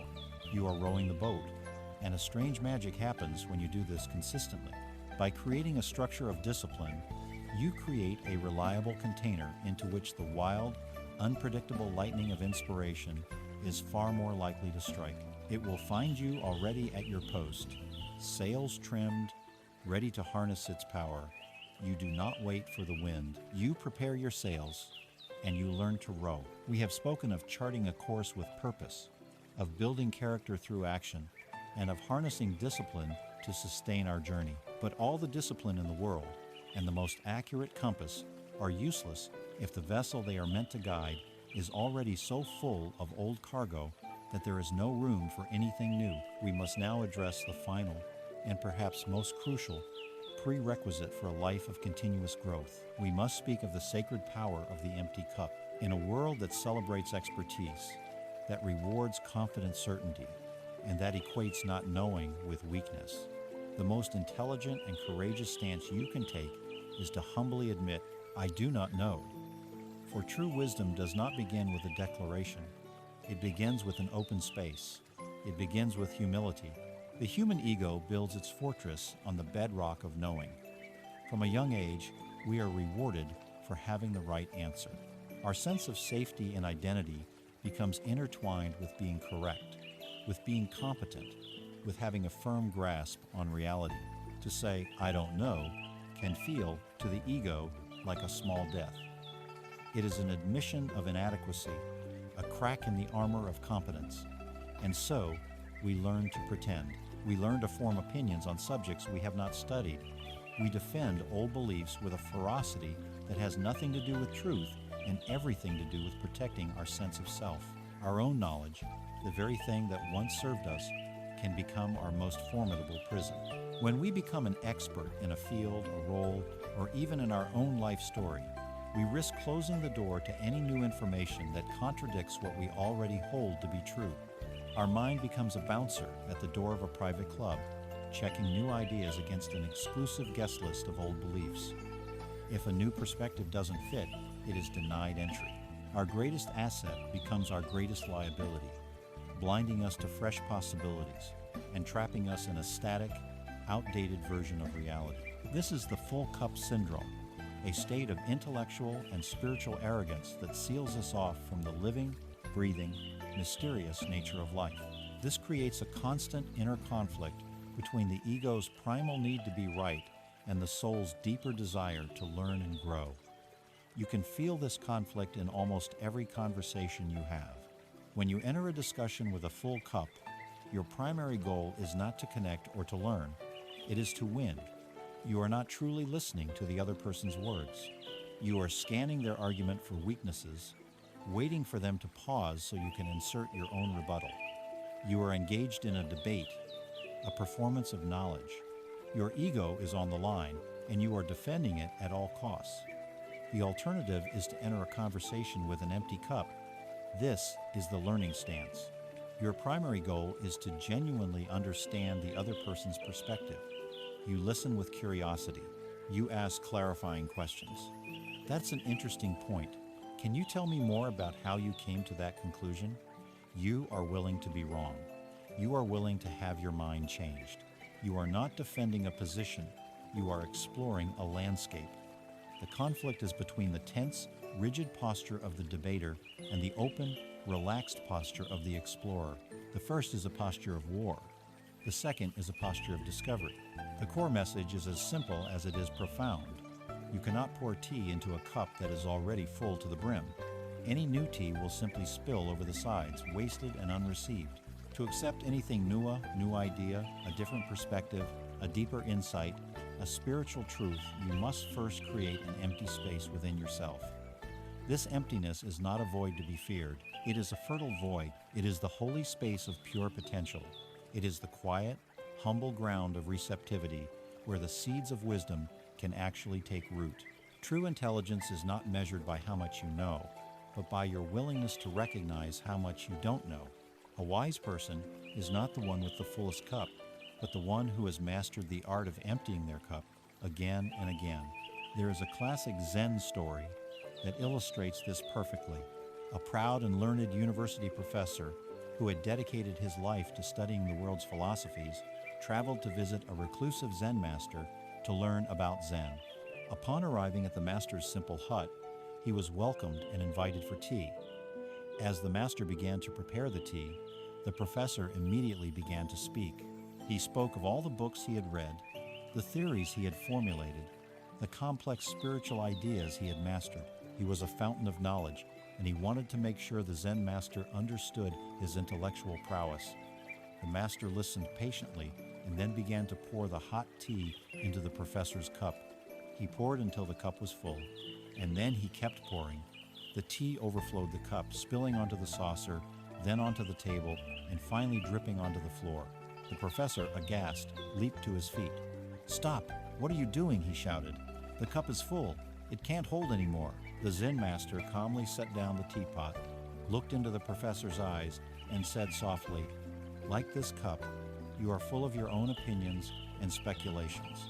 How can I show you Zen unless you first empty your cup?"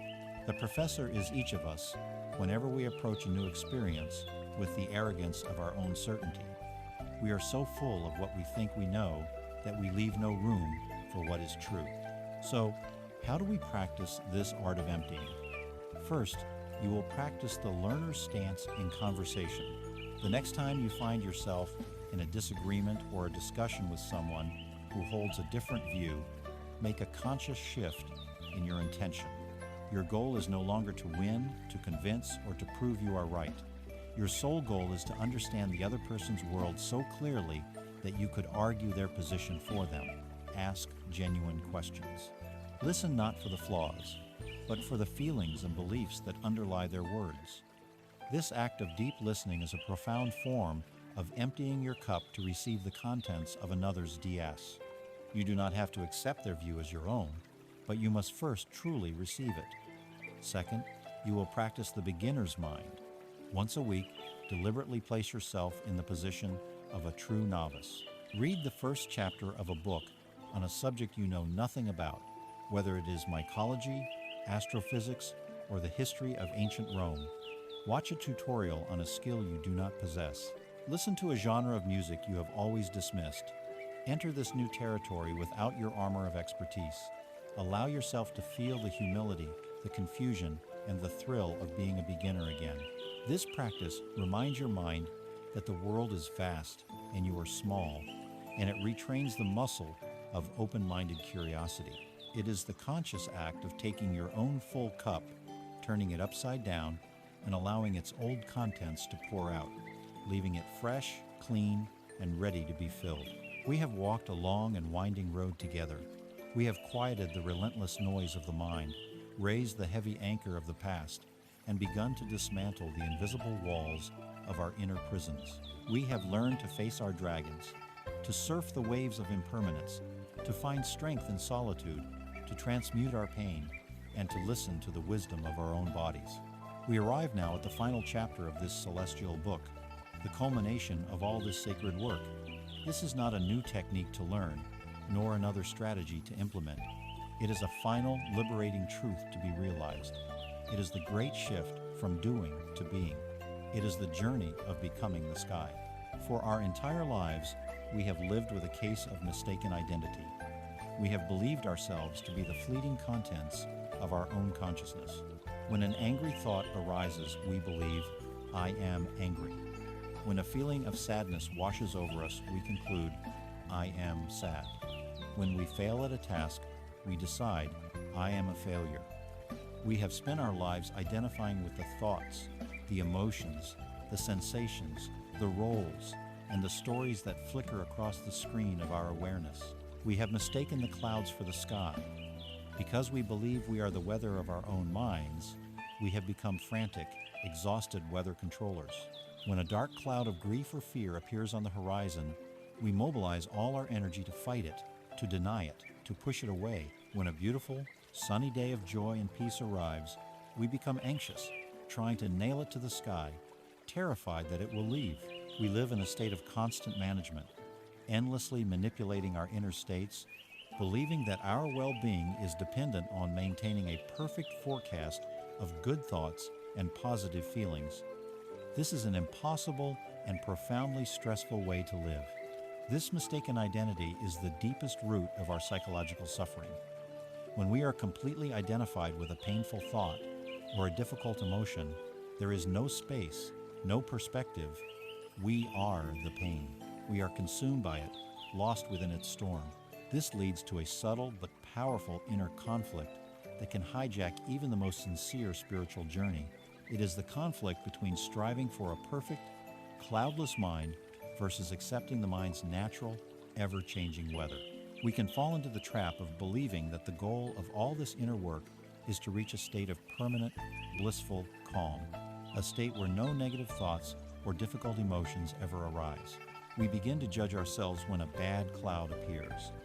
I've been meditating for years. Why am I still feeling anger? I should be over this sadness by now. This striving for a perpetually clear sky becomes just another form of resistance, another subtle war against what is.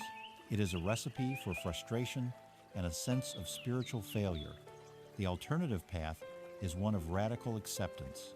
It is the understanding that the mind's nature is to produce thoughts, just as a gland's nature is to secrete hormones. The sky's nature is to produce clouds. Peace is not found in achieving a permanently cloudless sky. Peace is found in realizing that you are the sky itself, and therefore you are fundamentally whole and at peace, no matter how turbulent the weather may be for a time. This is the ultimate liberating realization. You are not the cloud, you are the sky.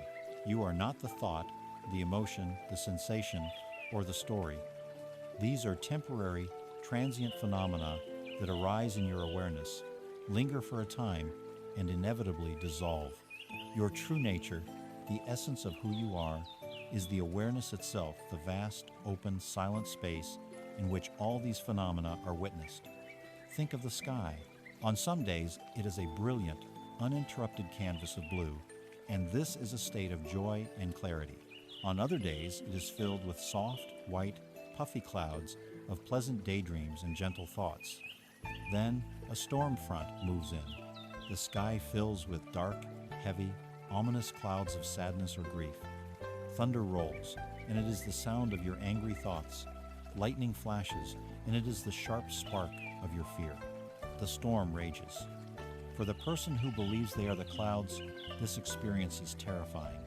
They believe they are the darkness, the turbulence, the violent storm. They feel they are being torn apart.